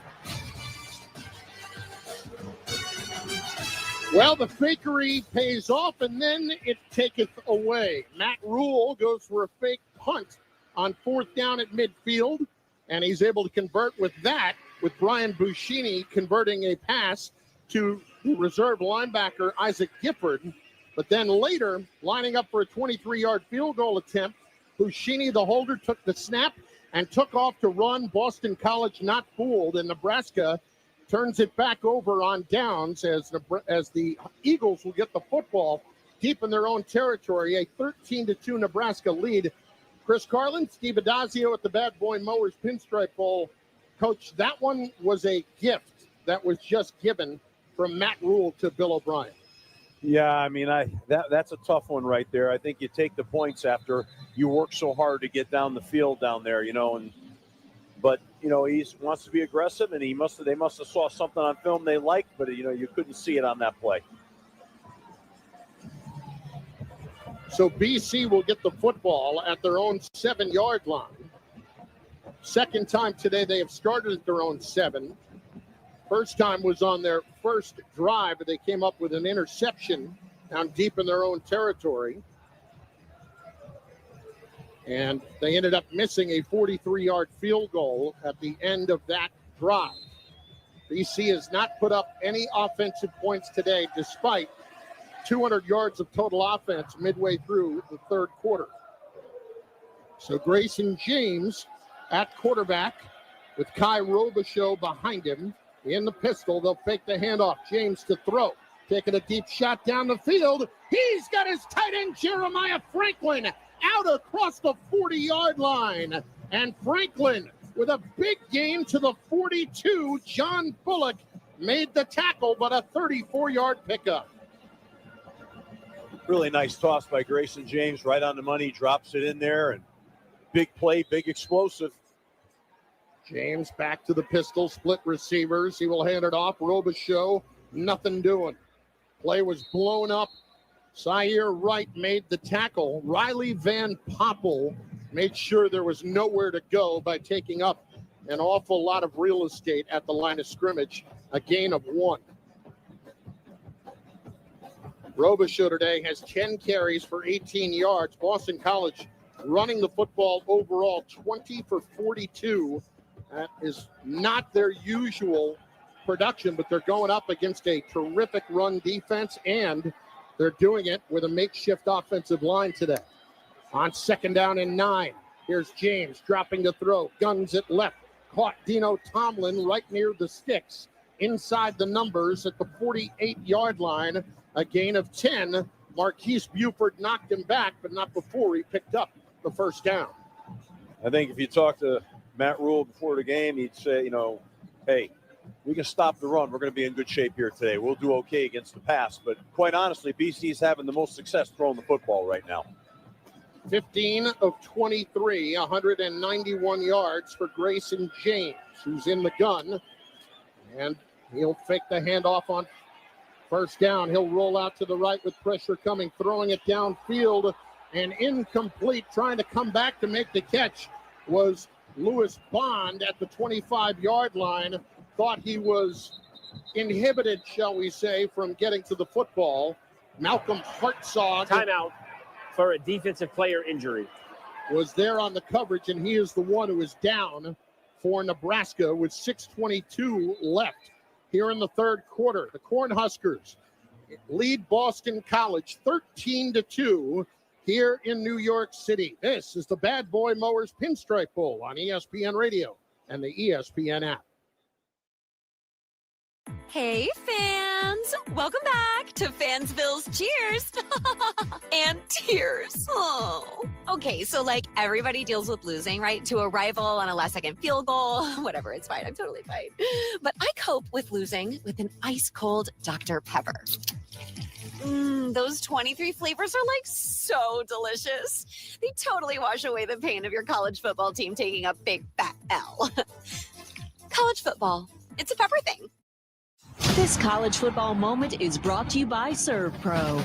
College football teams have moments they recovered from and made it like it never even happened. Like when Texas Tech found themselves down 38-7 with under 8 minutes left in the third quarter of the 2006 Insight Bowl. The Mike Leach-led offense scored 31 unanswered points to force overtime, and then won it in overtime by a score of 44-41. Serve Pro, like it never even happened. At the Home Depot, we know you can't control everything, like when your guests arrive too early for Saturday college football. But you can control your grill. With the Traeger Timberline XL, you can watch the game, not the grill. Monitor your football feast from anywhere using the Traeger app. With the Timberline XL, you can bake, smoke, sear, fry, and saute. That's Desmond Howard level versatility. Huddle up, the food's done. Defend your game time with Traeger and the Home Depot. How doers get more done.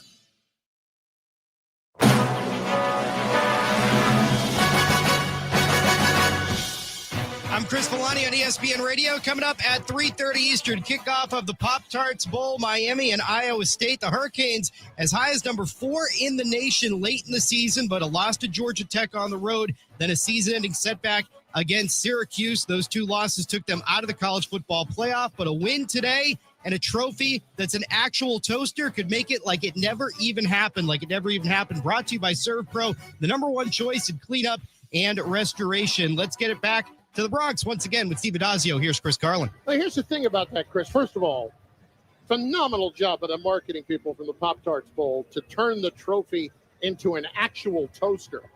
However, having said that, I know just as many people that enjoy their Pop-Tarts not toasted, just out of the box. Where do you fall in this really controversial topic? Well, being the eater that I am, I like it both ways. But there's something nice, though, as I get older, maybe, of a warm Pop-Tart with a nice cup of tea. I don't know. Yeah, okay. But when I was growing up, man, I was eating them in the toaster, out of the toaster, hence why I look the way I do. I'm guessing Pop-Tarts wouldn't be the way to, trim the fat. But yeah. Coach, all you need to do is keep standing next to me. You'll be fine. You'll be looking a whole lot thinner.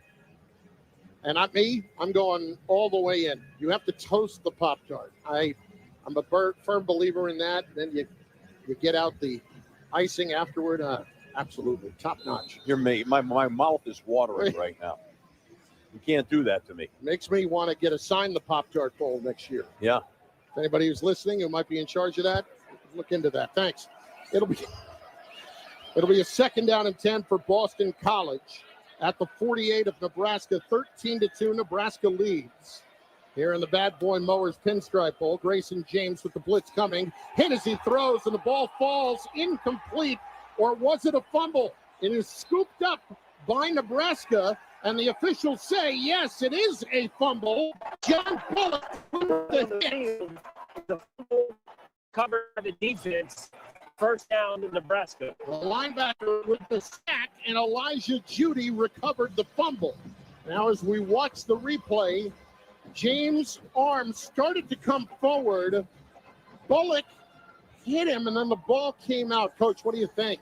I don't know. I kind of think his arm started coming forward there. I do too. It's close, but that would be my sense of watching that replay. Well, no indication yet that they're going to take a look at it. If I was Nebraska, I'd get that ball snapped. I would not disagree with that. Dylan Raiola in Nebraska, they get their first turnover of the day, and it looks like they will get the snap off before they can take a look at it, and it's a handoff on first down for Ramir Johnson and a pickup of 1 on that straight-ahead run into BC territory. As that hit was delivered by John Bullock, imagine the arm maybe starting to come forward, but the pass not really able to be made. The ball just came out of it. Yeah. Listen, I thought it was a forward pass, but that's just me. I'm just surprised they didn't review that, A little bit further. 2nd down and 9 for Nebraska. They lead 13-2. Here in the third quarter, 5:38 to go. Out of the gun, Raiola fires right. Wheel route out to the 40-yard line for Ramir Johnson and a pickup of 9 to move the chains. A fresh set of downs for the Cornhuskers. Boston College came with a weak side blitz, and he saw Dylan saw that right away and got that ball out and to the man beater and had a nice successful play. Split receivers. It's Banks going in motion tight to the formation. Here comes the blitz. Raiola drops the throw. 10-step drop throws. He's got Banks downfield at the 25, right outside the numbers on the Boston College sideline, out of bounds at the 20. Max Tucker there, nothing he could do as Banks came back to make the catch, shoved him out of bounds, gain of 20 for the Huskers. Really great job of protection by Nebraska. Boston College came again with another blitz, this time a max blitz, so that's 2 blitzes, so they're firing all their bullets right now. Tight end Thomas Vadoni lines up in a slot right. 2 receivers left. There is Raiola. Man in his face just chucks it up downfield. Incomplete, was throwing it away because Davion Crouch was coming on the blitz. Now, he was in the pocket, and there was nobody in the area code of where he threw that ball as the officials talk it over, and nobody appears. There's no foul for intentional grounding. There was a receiver in the area, 2nd down. Coach, receiver in the area or receiver in the area code? I would say area code on that one. No doubt. It would look like, honestly, it looked like a miscommunication between the quarterback and the receivers. 2nd down and 10 at the 20 of Boston College. 4:17 to go, third quarter. Dylan Raiola out of the shotgun with time. Fires it over the middle to the 15-yard line. Fedoni, the tight end, junior from Council Bluffs, Iowa, makes the catch and picks up 5. Joe Marinero and Quintavious Hutchins stop him short of the first down by 5 yards. That Joe Marinero is quite a story. You know, he's a walk-on at Boston College and, comes from a real football family, but he's a captain of the team. That tells you a lot about a guy. Captain of the team is a walk-on, and here he is starting. 3 receivers to the right, including the tight end Luke Lindenmeyer on 3rd down and 5 for Nebraska. Emmett Johnson motions out of the backfield. Raiola turns, throws it to Johnson at the flat at the 20, dances at the 15, trying to fight his way away and cannot squirm out of the tackle down at the 12-yard line. A pickup of 2. Carter Davis got him by the ankles and didn't let go, and a 4th down decision coming for Matt Rule on 4th and 3, and it looks like they're going to go up tempo and go for it. And now looks like a timeout has been taken by Matt Rule. Timeout, Nebraska. It is their first. It'll be 30 seconds. 3:07 left in the third quarter. Nebraska 13, Boston College 2 here at the Bad Boy Mowers Pinstripe Bowl in the Bronx. Chris Carlin, Steve Adazio, former head coach at BC, Temple, and Colorado State. This has been an entertaining game despite not many points on the board because both these teams have moved the football up and down the field. BC with 242 yards total offense. Nebraska with 267. Yeah, you're spot on. But there's been turnovers. There's been missed opportunities on fourth down. There's been trips to the red zone with no points. And here we are again right now with a 4th and 3. And, are they going to go for it here? That was their plan. Yes, they are. So, are they going to convert or they're going to come away with no points again? All right. What are you calling here, Mr. Offensive Coordinator? Well, they're going to throw the football here. Yeah. I mean, that's too long to run. So they're going to be a throw. And I'm guessing there's going to be some sort of, as you would say, Chris, a rub concept here. Tight end Fedoni out wide right. He'll come in motion to the near side left. 4th down and a long 2 at the 13-yard line. Raiola in the shotgun takes the snap, turns, fires to Emmett Johnson, who will take it in for the touchdown. He was wide open in the flat on the right side at the 10 and went in unscathed for the Nebraska score. It is 19-2 Cornhuskers.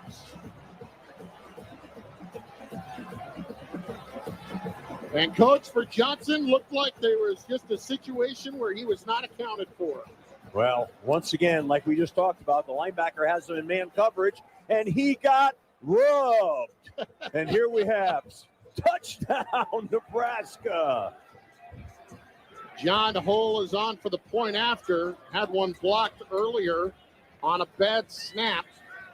This one's a good snap. Spot line drive kick is up, and it is good. Nebraska 20, Boston College 2 with 3:02 left here in the third quarter. This is the Bad Boy Mowers Pinstripe Bowl on ESPN Radio and the ESPN app. Great game. You got into the end zone again and again. How'd it feel? Awesome. Like getting a new iPhone again and again. I just got the new iPhone 16 Pro today. Really? Yeah. And with AT&T Next Up Anytime, I can upgrade early every year. Very nice. Feel like an MVP again. Learn how to get the new iPhone 16 Pro on us and the latest iPhone every year with AT&T Next Up Anytime. AT&T. Connecting changes everything. Offer subject to change. Additional fees, terms, and restrictions apply. $0 offer may not be available on future iPhones. Next Up Anytime feature may be discontinued at any time. See att.com/iPhone for details. How do you feel when you switch to Geico and save on your car insurance? It's like trying to remember the name of that neighbor who's lived on your block for 10 years. Oh, hey, you. How are you? Is it Diane or Diana or possibly Dina? But then you just take a leap and somehow get it 1,000% correct on your very first try. Daphne, it is so good to see you. Daphne, which is such a lovely name. Snatching victory from the jaws of defeat. Yep, switching and saving with Geico feels just like that. Get more with Geico. Are you ready to unleash the beast? Monster Energy is here to give you the edge this college tailgate season. Loaded with bold flavors, our powerful blend gives you the energy you need to push you beyond your limits. Tune in all season long with Monster, the energy drink of ESPN Radio College Football Tour. Power your performance with a drink that's as hungry for victory as you are. Crack open an ice-cold Monster and dominate your competition. Monster Energy, unleash the beast. Grab yours today.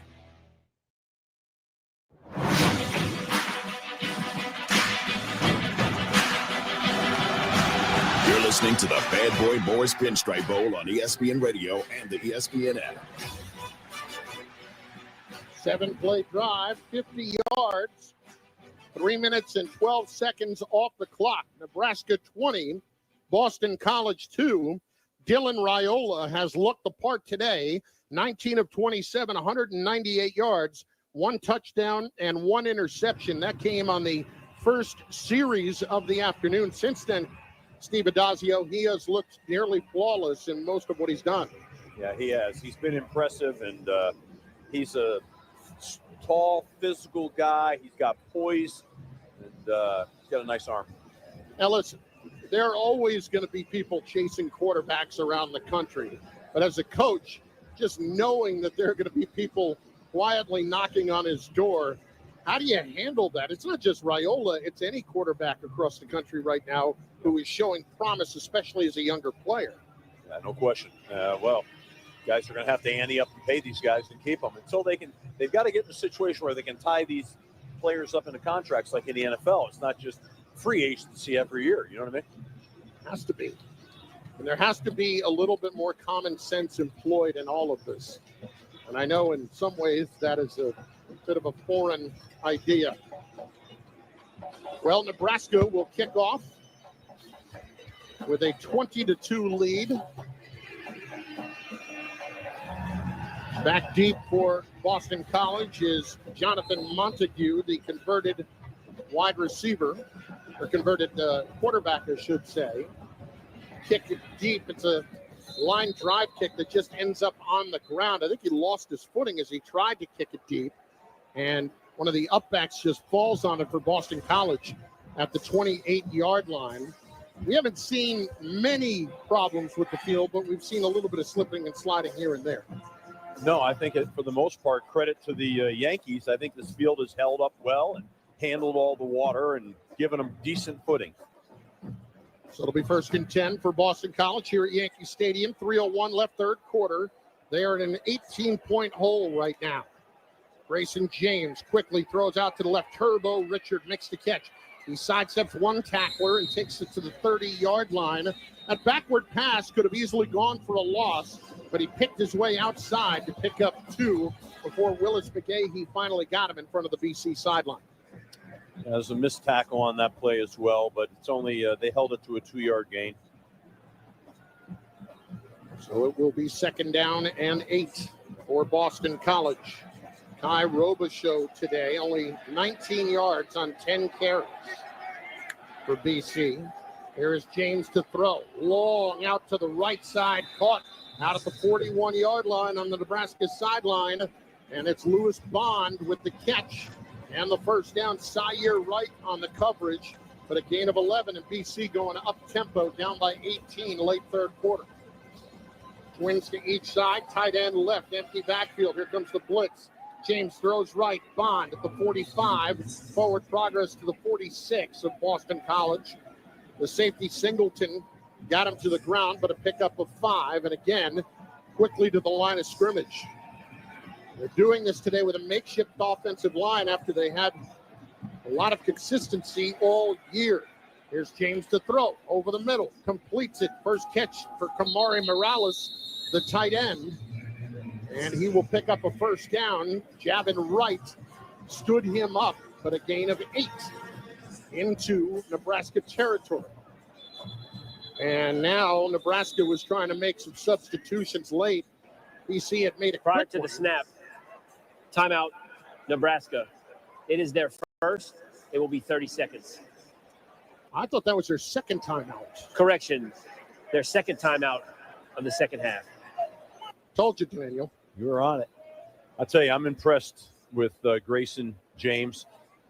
He throws the ball very accurately, makes some pretty good decisions. And I think certainly Lewis Bond is an outstanding receiver, but I'm impressed with his leadership, with his throwing ability. You know, one of the storylines of this game that I was just fascinated by, we talked about it a little bit earlier. Bill O'Brien came in as late as he did. Not one player on this roster is a player that he brought in. Yet, this is a team that won 7 games this year with a quarterback change late in the year. They all bought into a head coach who didn't even have any of his own guys in the building. That's remarkable when you're trying to build a program and you're a guy that, as he said, not exactly easy to play for. Here is James to throw. Play action. Deep shot down the left sideline, and it is nearly intercepted. Coming across was Singleton trying to help out on the late coverage, but he couldn't find the handle down at the 15-yard line. Pass intended for Lewis Bond, but just to finish the thought, you're a coach, you're coming into that. How do you make all that happen, getting guys to buy in that early, especially when you come in late? Well, I think, first of all, Bill came in with tremendous credentials and credibility. Second of all, the BC kids as a whole, they're tremendous guys as people. And I think Bill did a remarkable job, and they bought in because what he was selling they know would work at Boston College. Bond motions to the far side left, 2nd and 10 at the Nebraska 46. James with the blitz coming, dumps it over the middle. It is the tight end, Jeremiah Franklin, just leaping over one defender, takes it to the 35-yard line just outside the numbers. And a gain of 11 and another first down for BC with 1 minute to go here in the third quarter. Gifford and Singleton made the stop, but BC going up tempo once again. And the shotgun. Twins to each side. Tight end, tight left is Franklin. Bond on the line of scrimmage, slot right. Low snap picked up by James. Throws left, and he completes it to Franklin at the 30-yard line. An incredible play on his part just to pick that ball up and make sure it wasn't a loss, and he turns it into a 5-yard gain. Really great play by Grayson James, and this is what I'm talking about. He's got a lot of poise. And I'll tell you, this tempo and this drive, the defense of Nebraska is tired.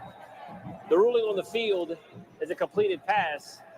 The previous play is under video review to look at the quarterback's knee potentially being down when he gained possession.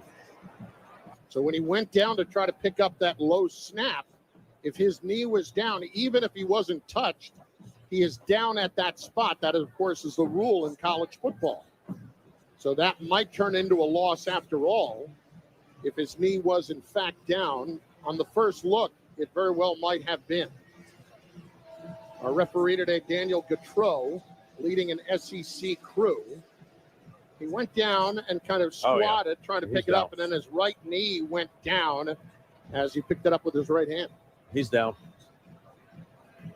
So instead of that 5-yard pickup, that's now going to be a loss of about 4 yards.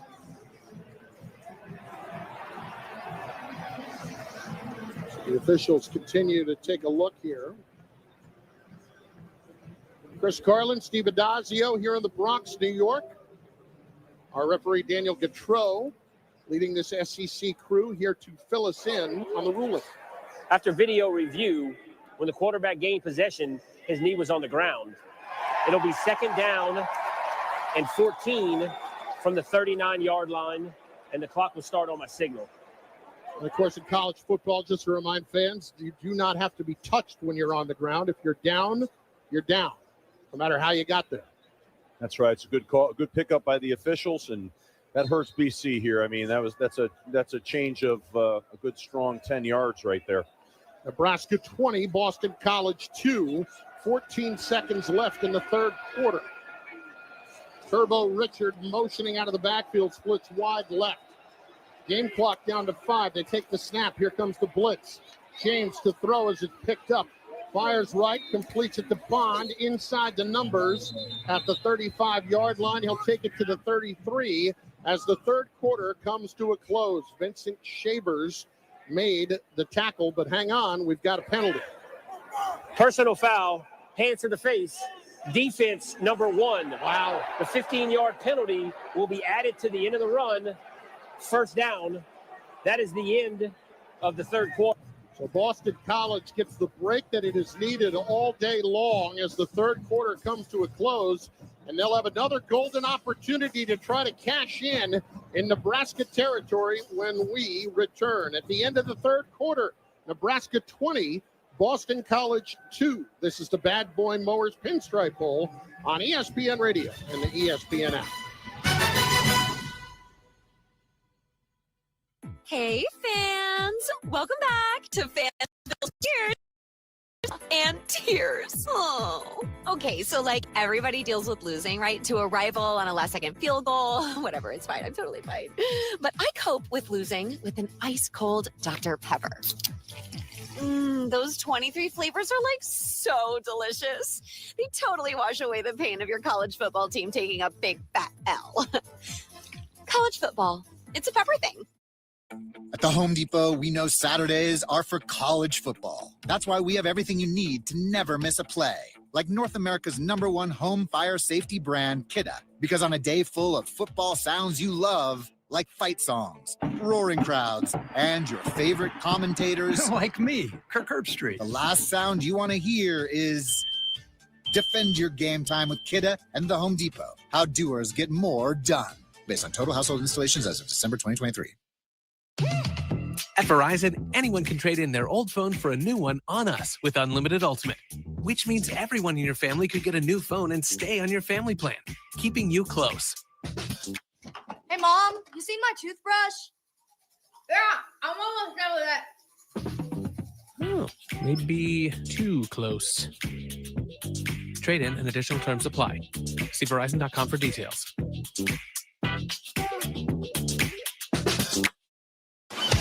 Bad Boy mowers are built for the renegades, for the rebels, and the rogues. Our mowers aren't for everyone. Neither are Bad Boy tractors. These heavy-duty, mid-size, and subcompact bad boys are built for the bold, taking on the toughest jobs and carrying the load. With a versatile line of implements that work as hard as you do.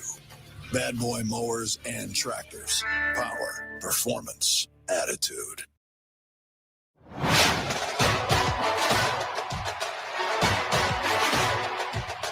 This is the Bad Boy Mowers Pinstripe Bowl on ESPN Radio and the ESPN app. Start of the fourth quarter in the Bronx, New York. Nebraska 20, Boston College 2 in the Bad Boy Mowers Pinstripe Bowl. Chris Carlin along with the coach, Steve Adazio. College attempts to finally cash in. They have had 3 trips inside the Nebraska 35-yard line, and they have come up empty all 3 times. So the Eagles have a first down at the 19, their second trip into the red zone today. They've also had a turnover at midfield. So they have left an awful lot of points on the board. Attendance today, 30,062 for the 15th Pinstripe Bowl. Coach, you played this one in some pretty tough conditions. You played this in this game twice. What did you have each time? In terms of the conditions? Well, the first time was exactly like today. The second time was minus 15 degrees, frozen field, sneakers. It was so bizarre. In fact, one of my assistant coaches was near the heater and his pants caught on fire.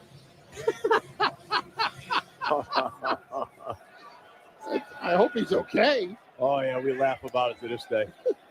Grayson James on first down, setting up the screen. Turbo Richard makes a catch at the 20, dances to the 15, inside the 10, and knocked out of bounds on the far sideline, inside the 5-yard line.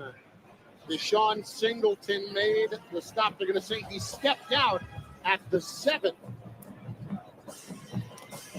Now there's that slow screen again. I mean, they've got some great mileage. Boston College has out of the screen game.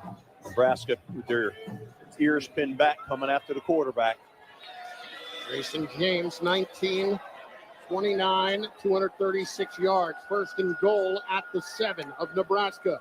James, play action, dropping the throw. Robinson giving chase, throws it out of the back of the end zone wisely. Incomplete. Jeremiah Franklin was the air quote intended receiver. But we saw Ty Robinson giving chase there on James. Kai Robichaux is down, and he is taken off the field. Back for the Boston College Eagles. Nebraska came into this game at 6-6. They dropped 5 of their last 6 in the second half of the year. Still became bowl eligible, and this is their first trip to a bowl game since 2016. Hard to believe for that storied program. Bond comes in motion near side, second and goal. Play action.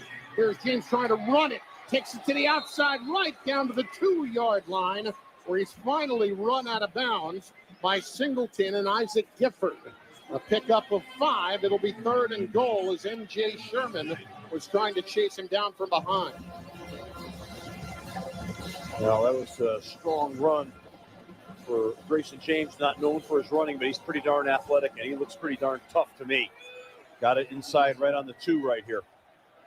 11th play of the drive upcoming. Jordan McDonald in the backfield. Third down and goal. Inside the 2, McDonald motions out of the backfield, now comes back. In the gun is James. Wasn't expecting the snap, gets it, turns, throws left corner of the end zone, incomplete. Intended for Dino Tomlin. He was stepping up to the line of scrimmage to make a check, and then the snap came, and we saw, maybe for the first time today in the operation, where that mismatched offensive line had a bit of an issue. Yeah, I mean, I think this is this ball wasn't snapped when he thought it was going to be, but I'm so impressed with Grayson James. Look how he handled that. I mean, he just sort of took it and took off, and really, this young guy is going to be a heck of a player, I think. 4th down and goal inside the 2. They're 0 for 3 on 4th downs today. James takes the snap, looking, throwing, knocked down in the back of the end zone, nearly intercepted by Syer Wright. And for the 4th time today, inside the 35-yard line of Nebraska, Boston College comes away with 0 points. Well, obviously, Chris, that's a devastating play right there for Boston College, but also for Nebraska. Had he hanged on to that interception, the ball would be out in the 20. Now they're going to operate from the 2-yard line, which is not easy to do here. So now Nebraska will come out here with a mentality: got to get a first down, at least 1 or 2 first downs here. So they're going to be backed up. 13-19 left here in the 4th quarter. It is Nebraska 20, Boston College 2. You're listening to the Bad Boy Mowers Pinstripe Bowl on ESPN Radio and the ESPN app.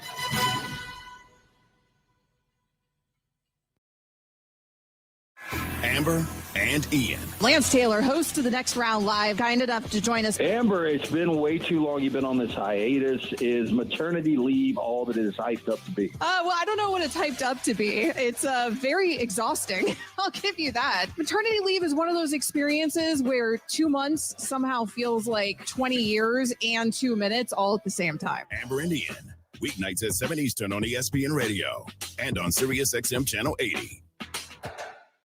Buckle up and get ready for all the heart. College basketball better than ever. This is must-watch television and all the love. The most electrifying players in the nation. For all the moments. My goodness, a show-stopping highlight. And all we are. Come for it all. ACC Women's College Basketball. All season long on ACCN. This is Freddie and Harry. I believe they can contend, but I think the ceiling for them is the NFC Championship game. And it's because you're dealing with a quarterback in Sam Darnold who has not been to the playoffs, who's not experienced that setting. And as great as Kevin O'Connell has been able to coach him up, will Sam Darnold in the playoff setting resort back to what Sam Darnold used to be? Check out more from Freddie and Harry weekdays at 3 Eastern on ESPN Radio and the ESPN app.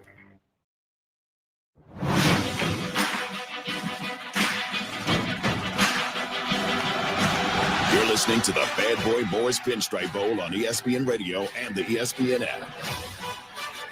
Nebraska 20, Boston College 2. The Eagles have had 4 different opportunities today inside the Nebraska 35-yard line, and they have come up empty. They have 0 points to show for it, and as a result, they find themselves in an 18-point deficit. Chris Carlin, along with Coach Steve Adazio, here in the Bronx at Yankee Stadium, the Bad Boy Mowers Pinstripe Bowl. And, Coach, that has to drive a coach insane when you have that many opportunities and you're coming up empty each time. Yeah, I mean, it's been an awful lot today, no doubt about it. It really will test your will as a team, as a staff. But you know what? They're still in this football game. They need to get a great stop here right now and force Nebraska to punt from their own end zone. So this is going to be a real important set of downs here. Nebraska starting at their own 2-yard line after a goal line stand, so to speak. So it'll be first down. Dylan Raiola will come under center. 1 back set. It's Emmett Johnson. The call slipped and fell right at the goal line. Did he get out of the end zone? Boston College says he didn't. The officials come in and say that he did get to the half-yard line. Davion Crouch was there to get credited with the tackle, and he did get the ball across the goal line to the field of play, but only to about the half-yard line. Raiola will go to the shotgun here. Claps his hands, takes the snap, dumps it out to the right.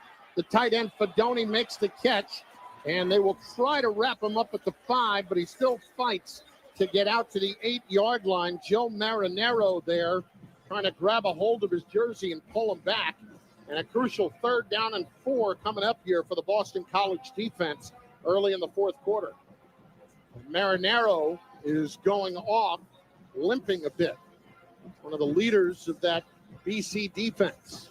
Yeah, no doubt about it. He is the leader, and for him to come off that field, it's got to be something really bothering him because he's tough as heck, man.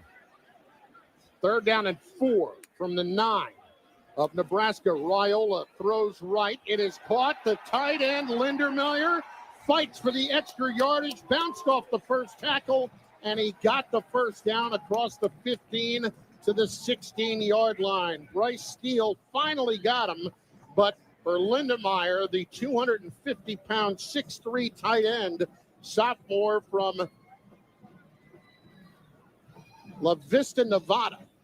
Forgot what the NE stood for a second. Nevada. That's the state. That was a abbreviation, right? Yeah, that was great. Chris, that was a great effort by him. To get that first down, critical. It's Nebraska. What am I saying? It's Nebraska playing, of course. Here's Emmett Johnson on the carry, and he'll pick up 3 up the middle. What does the NE stand for? Nebraska, you dope. Nebraska's in the game. It'll be 2nd down and 5 coming up. They do give him 4. NV is Nevada, as Keith Parsons, our statistician, and apparently resident post office expert, fills us in. This is what happens when you get Pop-Tarts on your mind. You know what I mean? I know the feeling. Stop functioning. Yep. Well, 2nd down and 6 for Nebraska with this 18-point lead. 10:47 left in the 4th quarter. High snap, pulled down, handoff. Raiola gives it to Emmett Johnson. Dropped for a loss by Davion Crouch on the run blitz. He'll lose a yard and a half. Timeout for a defensive player injury.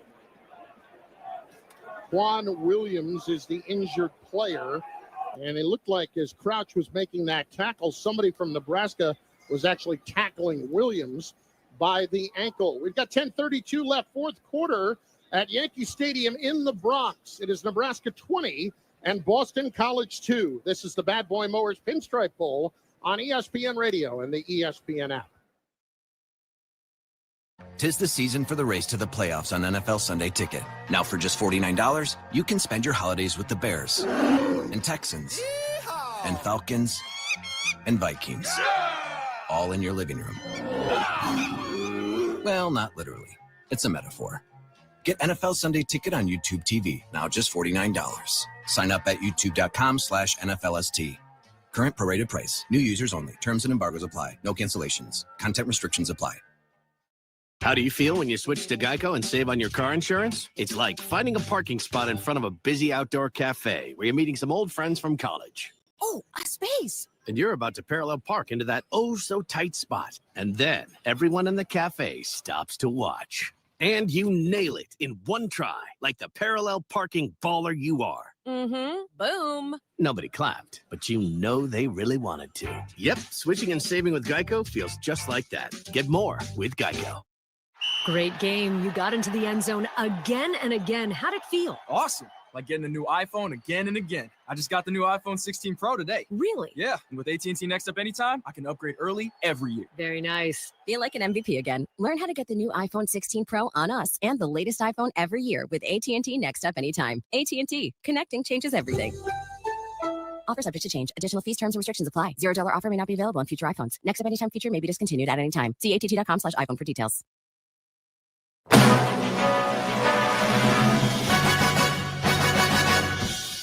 I'm Chris Milani. Coming up at 3:30 Eastern, the Pop-Tarts Bowl, Iowa State and Miami. Hurricanes quarterback Cam Ward, more than 4,100 yards, 36 touchdowns this season. Both of them school records. Hurricanes coach Mario Cristobal and his signal caller. Well, Cam Ward's the type of guy that, I mean, if you roll out the ball out in the middle of nowhere, he's going to play football. He's going to play the best of his ability. And Cam Ward's a guy that understands what finish means. And I think that's why so many of these NFL franchises are starving to have a guy like him on their roster, because it means everything to him, and he shows it every single day. Miami averaged a tick over 359 passing yards per game, among the best in the ACC. Inside the Numbers brought to you by GNC. At GNC, they're not waiting on the sidelines. Let them help you build muscle, lose weight, or hit your wellness goals. Fuel your fitness at GNC. Pop-Tarts Bowl kicks off at 3:30 Eastern on ESPN Radio. Back to the Bronx we go with Steve Adazio. Here's Chris Carlin.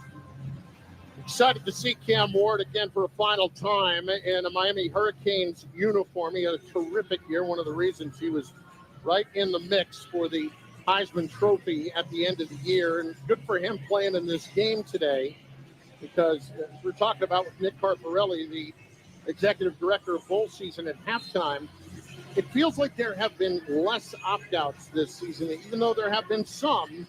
Felt like last year there were entirely too many. Yeah, it's a difficult situation that a lot of people are putting their heads together trying to navigate the combination of the portal and the opt-outs. 3rd down and 6 coming for Nebraska. They lead 20-2 here in the 4th quarter with 10:05 remaining. Trips lined up to the left. Clock running. Ramir Johnson in the backfield. Blitz coming. Raiola steps up in the pocket, in trouble, and dropped for a sack. It is Davion Crouch, who's had a terrific game today, coming on the blitz. Ramir Johnson tried to pick him up, but to no avail, and Boston College will force the punt. Yeah, Bam Crouch beats the back and makes a play here right now. They love him. They say he's one of their best players. And is a guy that'll be able to play at the next level. And you can see the athleticism and why they're so high on him. Ryan Buscini to punt, standing back at his 2-yard line. He didn't actually punt earlier. They went for a fake punt instead. High snap, boots it away, low, end-over-end kick. Takes a Nebraska bounce at the 42 of Boston College and dies right at the 36 of the Eagles with 9:04 remaining. Nebraska 20, BC 2, 47-yard punt and no return. To your point about Crouch today, 8 tackles, 2 tackles for loss, and that sack a moment ago. So BC needs to get into the end zone and get there quickly now, down by 3 scores. With 9 minutes left, moving the ball has not been the problem. Nearly 300 yards total offense. Just nothing to show for it. Yeah, this is a real critical series here. As you said, they got to get in the end zone here. Grayson James is immediately going to take a deep shot downfield and got a little too greedy. He had a man open downfield, and Jonathan Montague had 2 steps on his defender, but he overshot him by a good 4 or 5 yards. Amari Sanders was there on the coverage trailing.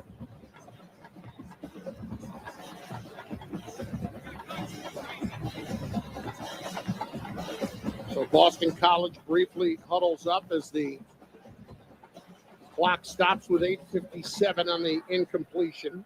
Motioning to the near side, Lewis Bond at receiver. Quick dump off to Bond left.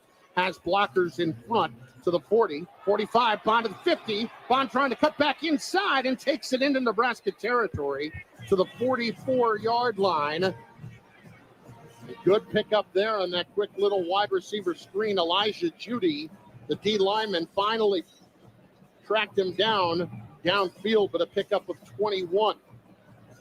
It looked like Nebraska on that play really stopped pursuing to the ball and almost took the play off. It was bizarre. James on tempo offense, taking a deep shot down the left side for the end zone. Penalty flag comes in. Fighting for the football was Reed Harris. Deshaun Singleton did everything he could, legal and illegal, to prevent him from catching Pass the ball. interference, defense, number 8. 15-yard penalty from the previous spot. First down. And Singleton is down right now in the end zone. What's amazing to me is that they're letting these BC receivers get behind them right now, and it's an obvious passing situation, and we've seen guys running by DBs. With a 3-score lead, that seems unfathomable. Yeah, I mean, I would think they play deep zone coverage right now. Cover 3 or cover 2, rather. Get 2 safeties back and rally up on these plays right here. Missed tackles. Low snap and a quick screen, a little floating screen, and McDonald out of the backfield to the left. Take it to the 2-yard line. Pickup of about 5. 2nd down and 4 coming up. MJ Sherman made the stop as they go up tempo with under 8 minutes left. James to throw, dumps it over the middle.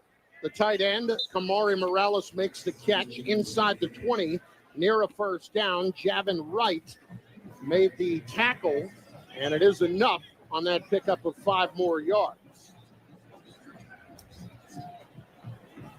Well, BC's got to pick it up even more with 7.5 minutes left, down by 3 scores. Yeah, it becomes a possession game, man. They've got it, like you said, Chris, they got to go here now. Too much time run off the clock. Franklin, the tight end, motions in tight to the formation left, low snap. James turns, throws left. It's complete. Franklin on the near sideline at the 14-yard line and out of bounds at the 13. So he picks up 4. Caleb Benning was there on the coverage to force him out. Again, they go up tempo. Trips right. James takes the snap, floats it left for Turbo Richard, who juggled it but couldn't hold on before he stepped out of bounds. Incomplete. 3rd down and 6 coming up with 6:58 left here in the Bad Boy Mowers Pinstripe Bowl. Nebraska 20, Boston College 2, and now whistle from the officials. They spotted the football in the wrong place. They moved it back to the 13-yard line.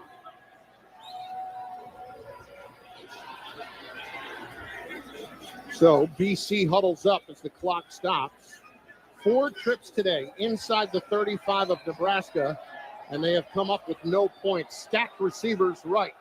1 receiver tight to the formation left is Harris. Here's James to throw, steps up in the pocket. Little shovel pass. It is caught by Bond. Down inside the 5. He'll take it down near the 1-yard line. Javin Wright made the tackle. 1st and goal at the 1 in a gain of about 9. I think this Lewis Bond is an exceptional player, and the combination of he and Grayson James has really been very productive. Turbo Richard in the backfield takes the handoff, picking his way up the middle. Nebraska stopping him short of the goal line inside the 1. Flag down on the far side of the field as well with 6:27 left. Offsides. Defense, number 11, lined up in the neutral zone at the snap. The penalty will be half the distance to the goal. Remains 1st down. That's Cameron Lenhart, the defensive end. So, move the football inside the 1. Clock runs with 6:24 left. Reed Harris goes wide right. Bond to the left. Richard in the backfield. Claps his hands, does James. Hands it off. Richard to the goal line. Did he get in? He did. Touchdown, Boston College. First time today that the Boston College Eagles have hit pay dirt into the end zone, and they have cut it to a 20-8 game. And you would think right here they might go for 2. Down by 12. Try to make it a 10-point game. Now, here's what I would ask you. Depending on what happens here, start thinking about, is it down 2 scores, an onside situation or not? No. All right, that was quick. There's the 2-point try, a little shovel pass that is read brilliantly. Nash Hutmaker was all over the tight end, Kamari Morales, and that will keep it a 12-point game with 6:11 remaining. Nebraska 20, Boston College 8 here in the 4th quarter. This is the Bad Boy Mowers Pinstripe Bowl on ESPN Radio and the ESPN app. Not sure how much you know about Progressive Insurance. You may know us for insuring your home and auto. You may know a couple of our commercials. But what you may not know is that since 2013, Progressive has been honoring veterans with vehicle donations through the annual Keys to Progress Veteran Vehicle Giveaway Program, giving back to those who gave so much. Now, you probably didn't wake up today saying, I really wish I knew more about Progressive Insurance, but this seemed like the type of thing people would mind hearing about. Find out more about how we're dedicated to our customers and communities at Progressive.com. Progressive Casualty Insurance Company and Affiliates. Hey, Yankees fans, 2025 Yankees individual game and group tickets are now on sale at Yankees.com/tickets. Next season's home schedule is highlighted by interleague games against the Padres, Giants, and Phillies. As always, we will host the annual Subway Series games against the Mets, as well as baseball's best rivalry with the Red Sox. Don't miss out on all the exciting action in the Bronx. Get your 2025 Yankees tickets today at Yankees.com/tickets.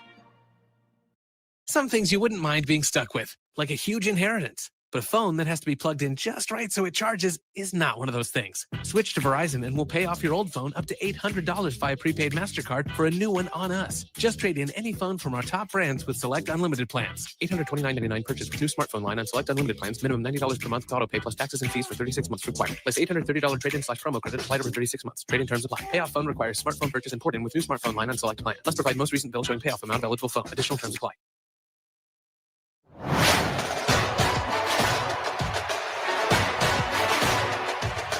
This is the Bad Boy Morris Pinstripe Bowl on ESPN Radio and the ESPN app. We now pause 10 seconds for station identification. You're listening to the Bad Boy Mowers Pinstripe Bowl on ESPN Radio and the ESPN app.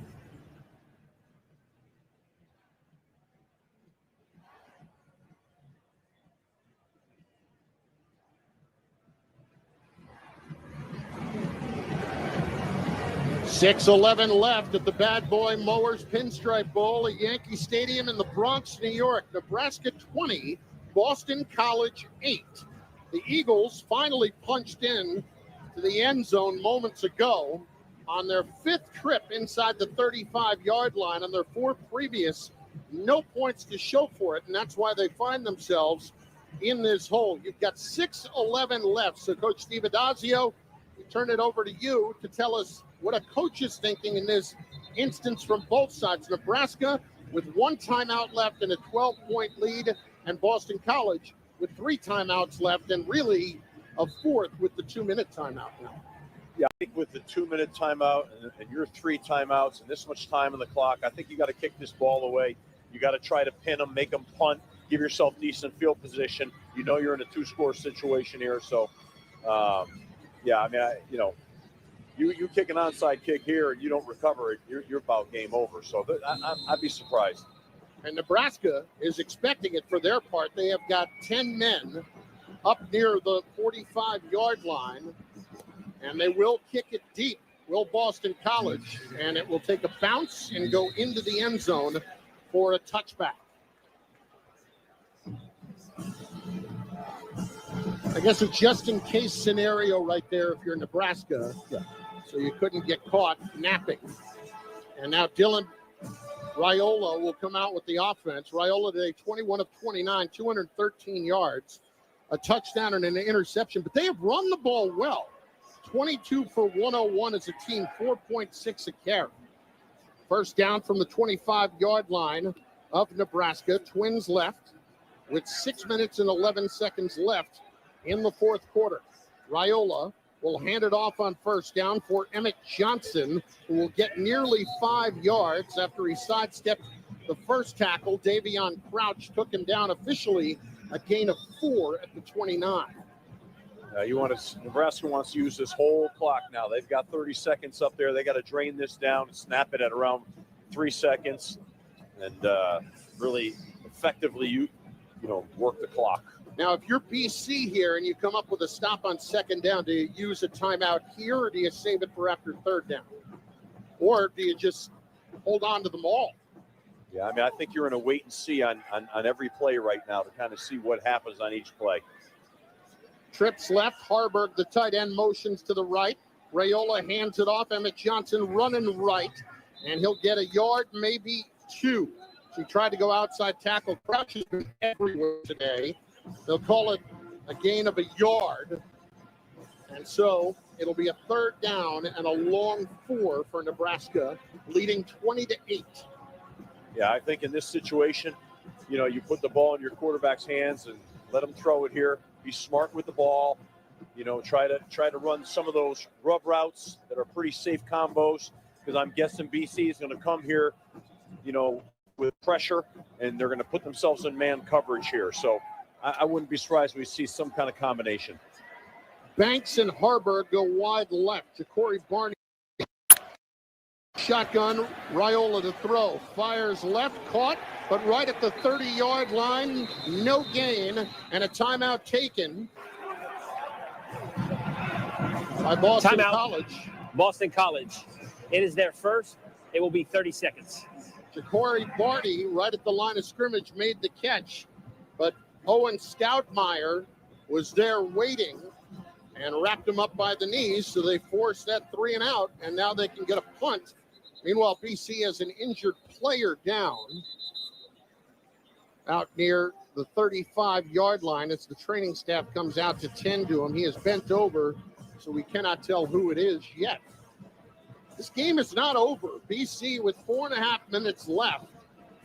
And the way they have moved the football today, Quintavious Hutchins is the player who is down, and he is being helped off the field right now, their best pass rusher. But BC's got 341 yards of offense, more than Nebraska does today. Yeah, this game is not over at all, Chris. I mean, they need a good offensive series here. Would be nice to start with a nice punt return. Buschini to punt. 9 up on the line of scrimmage, and 10. They're coming after it. They got it. They blocked it. The ball is popped up in the air. It's picked up by Boston College, and returning it, tripped up down inside the 5-yard line for BC is Omar Thornton, the defensive back, and it's going to be 1st and goal for Boston College off the block punt. Victor Nelson was the one who got it as they came straight up the middle on the pressure on Buschini.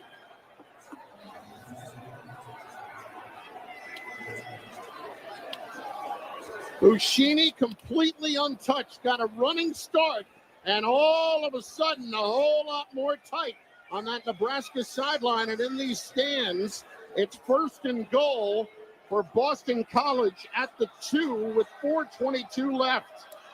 James takes the snap, hands it off. McDonald up the middle to the goal line. Touchdown, Boston College. Just like that. It is a one-score game, 20-14. Holy cow, Coach. Yeah, I mean, you got to give Boston College the credit. I mean, they came after him. I just shocked. It looked like Nebraska was taking their time on that punt. They came on a punt block and got it, and now they got momentum. They surged the touchdown run right there. They're playing with a lot of energy right now. Point after coming for Liam Connor to make this a 5-point game. Snap, spot, kick is up, and it is good. And all of a sudden, the Eagles of Boston College have cut this game to 20-15 with 4 minutes and 18 seconds left. They still have 2 timeouts and the 2-minute warning, or 2-minute timeout, as they should say, while Nebraska has 1 timeout themselves. So you're Matt Rule right now. What are you telling your team here on the sideline after that tough turn of events? I mean, you know, you got to put the sombrero on the offensive line and say, let's go. I mean, you're in a 4-minute drill right now. You got to run the football, and you got to get first downs. That's what the 4-minute drill is. I mean, you know, let's go. I mean, this is put your big boy clothes on and let's go. So Boston College has got life all of a sudden, trying to win their 8th game for the first time in 15 years. Ja'Cory Barney is back deep. Here is the kickoff. It will go deep. Barney at the 3-yard line. Runs left to the 15, trying to break a tackle, and he takes it across the 20 to the 21-yard line. Bryce Steele on special teams made the tackle after the 17-yard return. So now Dylan Raiola and the Nebraska offense comes back out onto the field, having seen Boston College score 13 unanswered points with a lot of time left on this clock. Jordan McDonald on that touchdown moments ago after the block punt. Raiola in the shotgun. Ramir Johnson to his right. Play action. Raiola to throw over the middle. Caught by the tight end Fagoni across the 30-yard line to the 35. He juggled it. The officials say it was caught as he went to the ground at the the ruling 36. on the field is a catch, fumble, recovered by the offense. First down. 15-yard pickup. He had it popped free by Davion Crouch, but fell back on top of it. Raiola in the shotgun. Trips left, takes the snap, fakes the handoff. He'll run it himself left and slides and gets hit. And he's unhappy. He's going right in the face of the Boston College defender. And we've got a fight out near the 45-yard line. 2 flags have come in. Cameron Martinez was the one who came in as Raiola was sliding and hit him. That flag came very late. Carter Davis is the one who might get the personal foul penalty here. Right now, coaches trying to separate their teams and get them away from each other. And Raiola, for his part, was the one who got right up into the face of Carter Davis.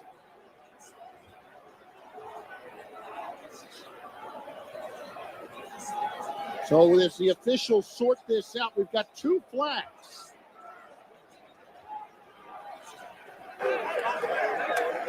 Personal foul, late hit, defense number 28. 15-yard penalty will be added to the end of the run. First down. Bill O'Brien is hot, screaming at the officials.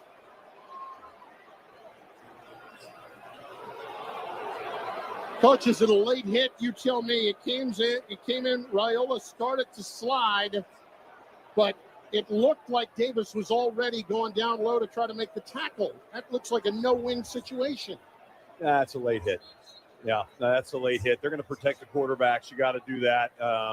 Everything that happened after that, I didn't like any of that. I'm not sure there shouldn't have been some other flag here, but I think the hit was a late hit. And, I like kids to play.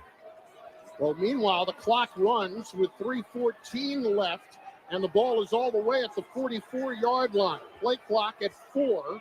Raiola in the shotgun. 44 of Boston College. Handoff to Ramir Johnson. Straight ahead run on the left hash. Timeout taken by Boston College, their second. Timeout, Boston College. It is their second. It will be 30 seconds. Please reset the game clock to 3 minutes, 2 seconds. Thank you. Maybe on Crouch, again on the tackle. A pickup of 5 on first down with 3:01 left. And boy, we've been treated to a fourth quarter here after it was a little sleepy time for a bit there when Boston College was unable to punch it in. They're having the ball 4 different times inside the 35 and not getting any points. Going back to that play when he got hit late there, you see what they did. They ran a read zone play, and he pulled the ball. And I wouldn't be surprised if you see that again, in this drive. They hadn't run it all day. Nah, the ends are crashing hard, right? We were crashing hard on the running back, so he just pulled the ball and go, First down at the 39-yard line, or rather second down and 5 at the 39 for Nebraska. Pistol formation. Ramir Johnson, the deep back. Raiola hands it off Johnson. Stretch play, going right. Takes it to the 36. Boston College uses their final timeout. Timeout, Boston College. It is their third. It will be 30 seconds. Pickup of 3 yards, 2:58 left. Of course, you still have the 2-minute timeout to come. Plenty of time here. It's critical right now, Chris, that for Nebraska, they've got to get a first down here right now. And for Boston College, they've got to sell out on this play right now. Now, what's the call going to be here? You know what I mean?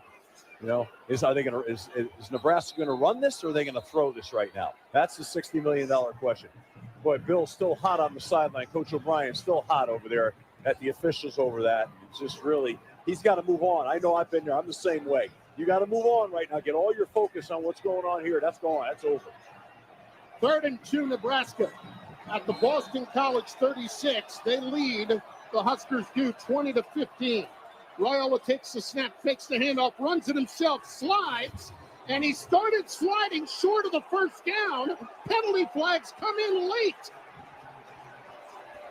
Is this going to be on Boston College for a late hit? Raiola made a rookie mistake in sliding early because you get marked down where you start sliding, but then a penalty comes in after the play.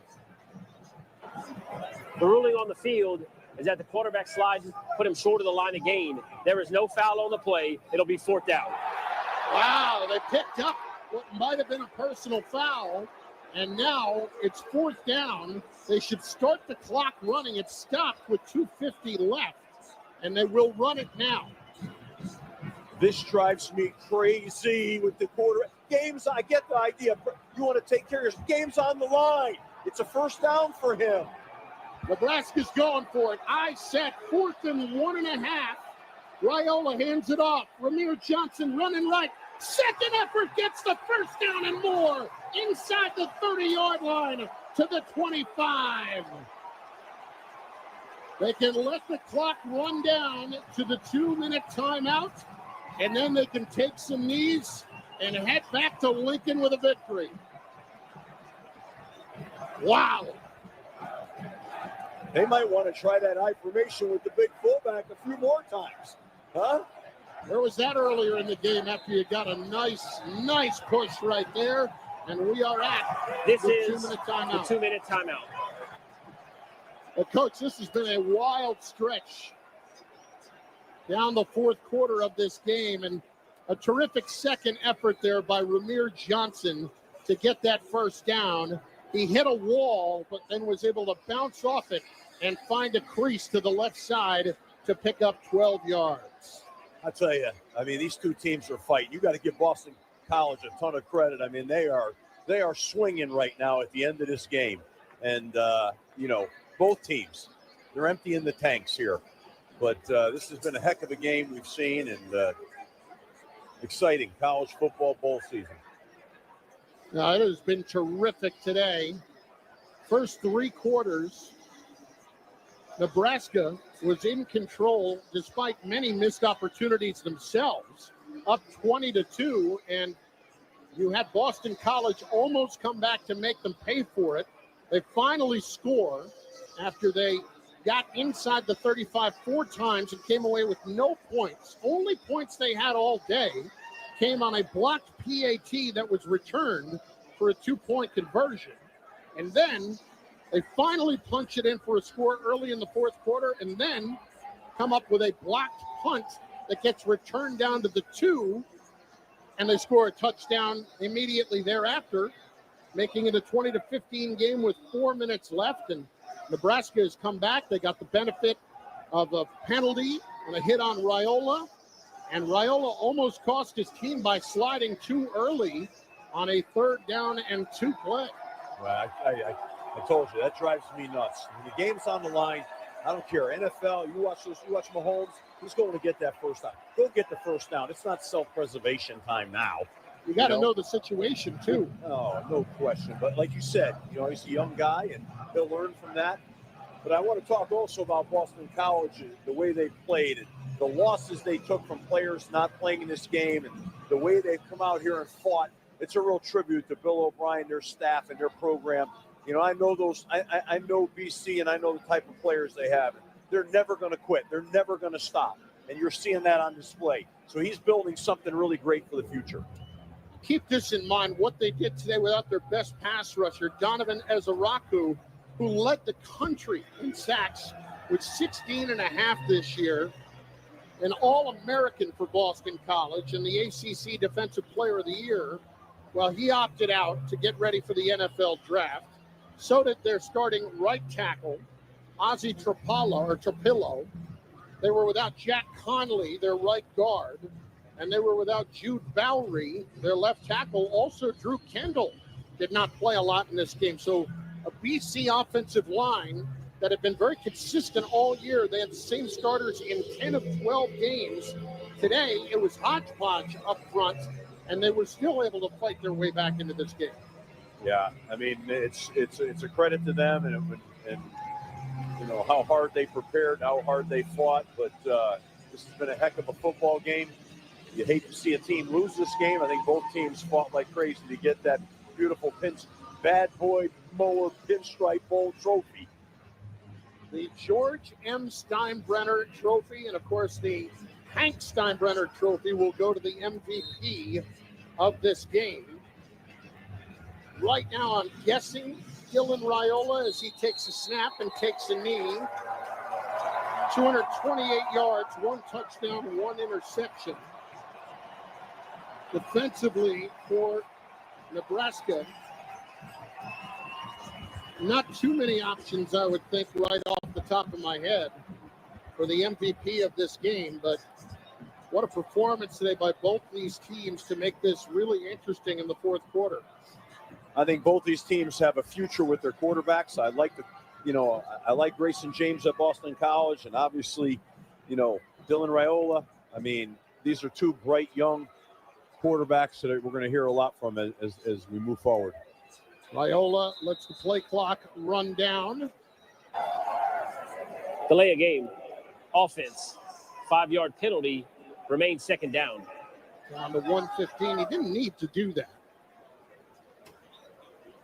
He could have snapped it at 116 or 117, and you've got 2 40-second clocks to let it run off. Well, on the first knee, he could have just bled that a little more. There's no pressure on him to sort of, we call it bleed the knee, and maybe he'll do that here. Please reset the game clock to 1 minute, 15 seconds, and the clock will start on the snap. They started to let the game clock run, which made no sense. And the play clock now, because of the penalty, is at 25. They still have it at 114. Please reset the game clock to 1 minute, 15 seconds, and the clock will start on the snap. Thank you. The way you slid that one in there. Oh, baseball guys, what are you doing? I mean, this is a complicated ending right now. What are we doing here? Producer John Martin sliding that one in my ear. What are we waiting for? They don't have a clock in baseball other than the pitch clock now. Raiola takes a snap, takes a knee. 40-second clock starts. They only have to take one more snap. Well, Steve Adazio, who is your big Monster Energy player of the game today? With no advance notice, throwing that right at me. I tell you what, I'd probably have to go with Dylan Raiola. I told you, both quarterbacks, Grayson James and Dylan Raiola, I think both those guys are deserving of that honor. Raiola today, 23 of 31, 228, 1 touchdown, 1 interception as he takes a final knee. Grayson James for Boston College, 25 of 40, 296, no touchdowns, no interceptions. Player of the game brought to you by Big Monster Energy. Ready to take it to the next level? Unleash the beast this college tailgate season with Monster Energy. Tear into a can of the meanest energy drink on the planet. Monster Energy, unleash the beast. Nebraska came to New York with their first trip to a bowl game since 2016, and they have got their first bowl win in 9 years today as they finish the season 7-6, and Boston College finishes the season 7-6, but you've got two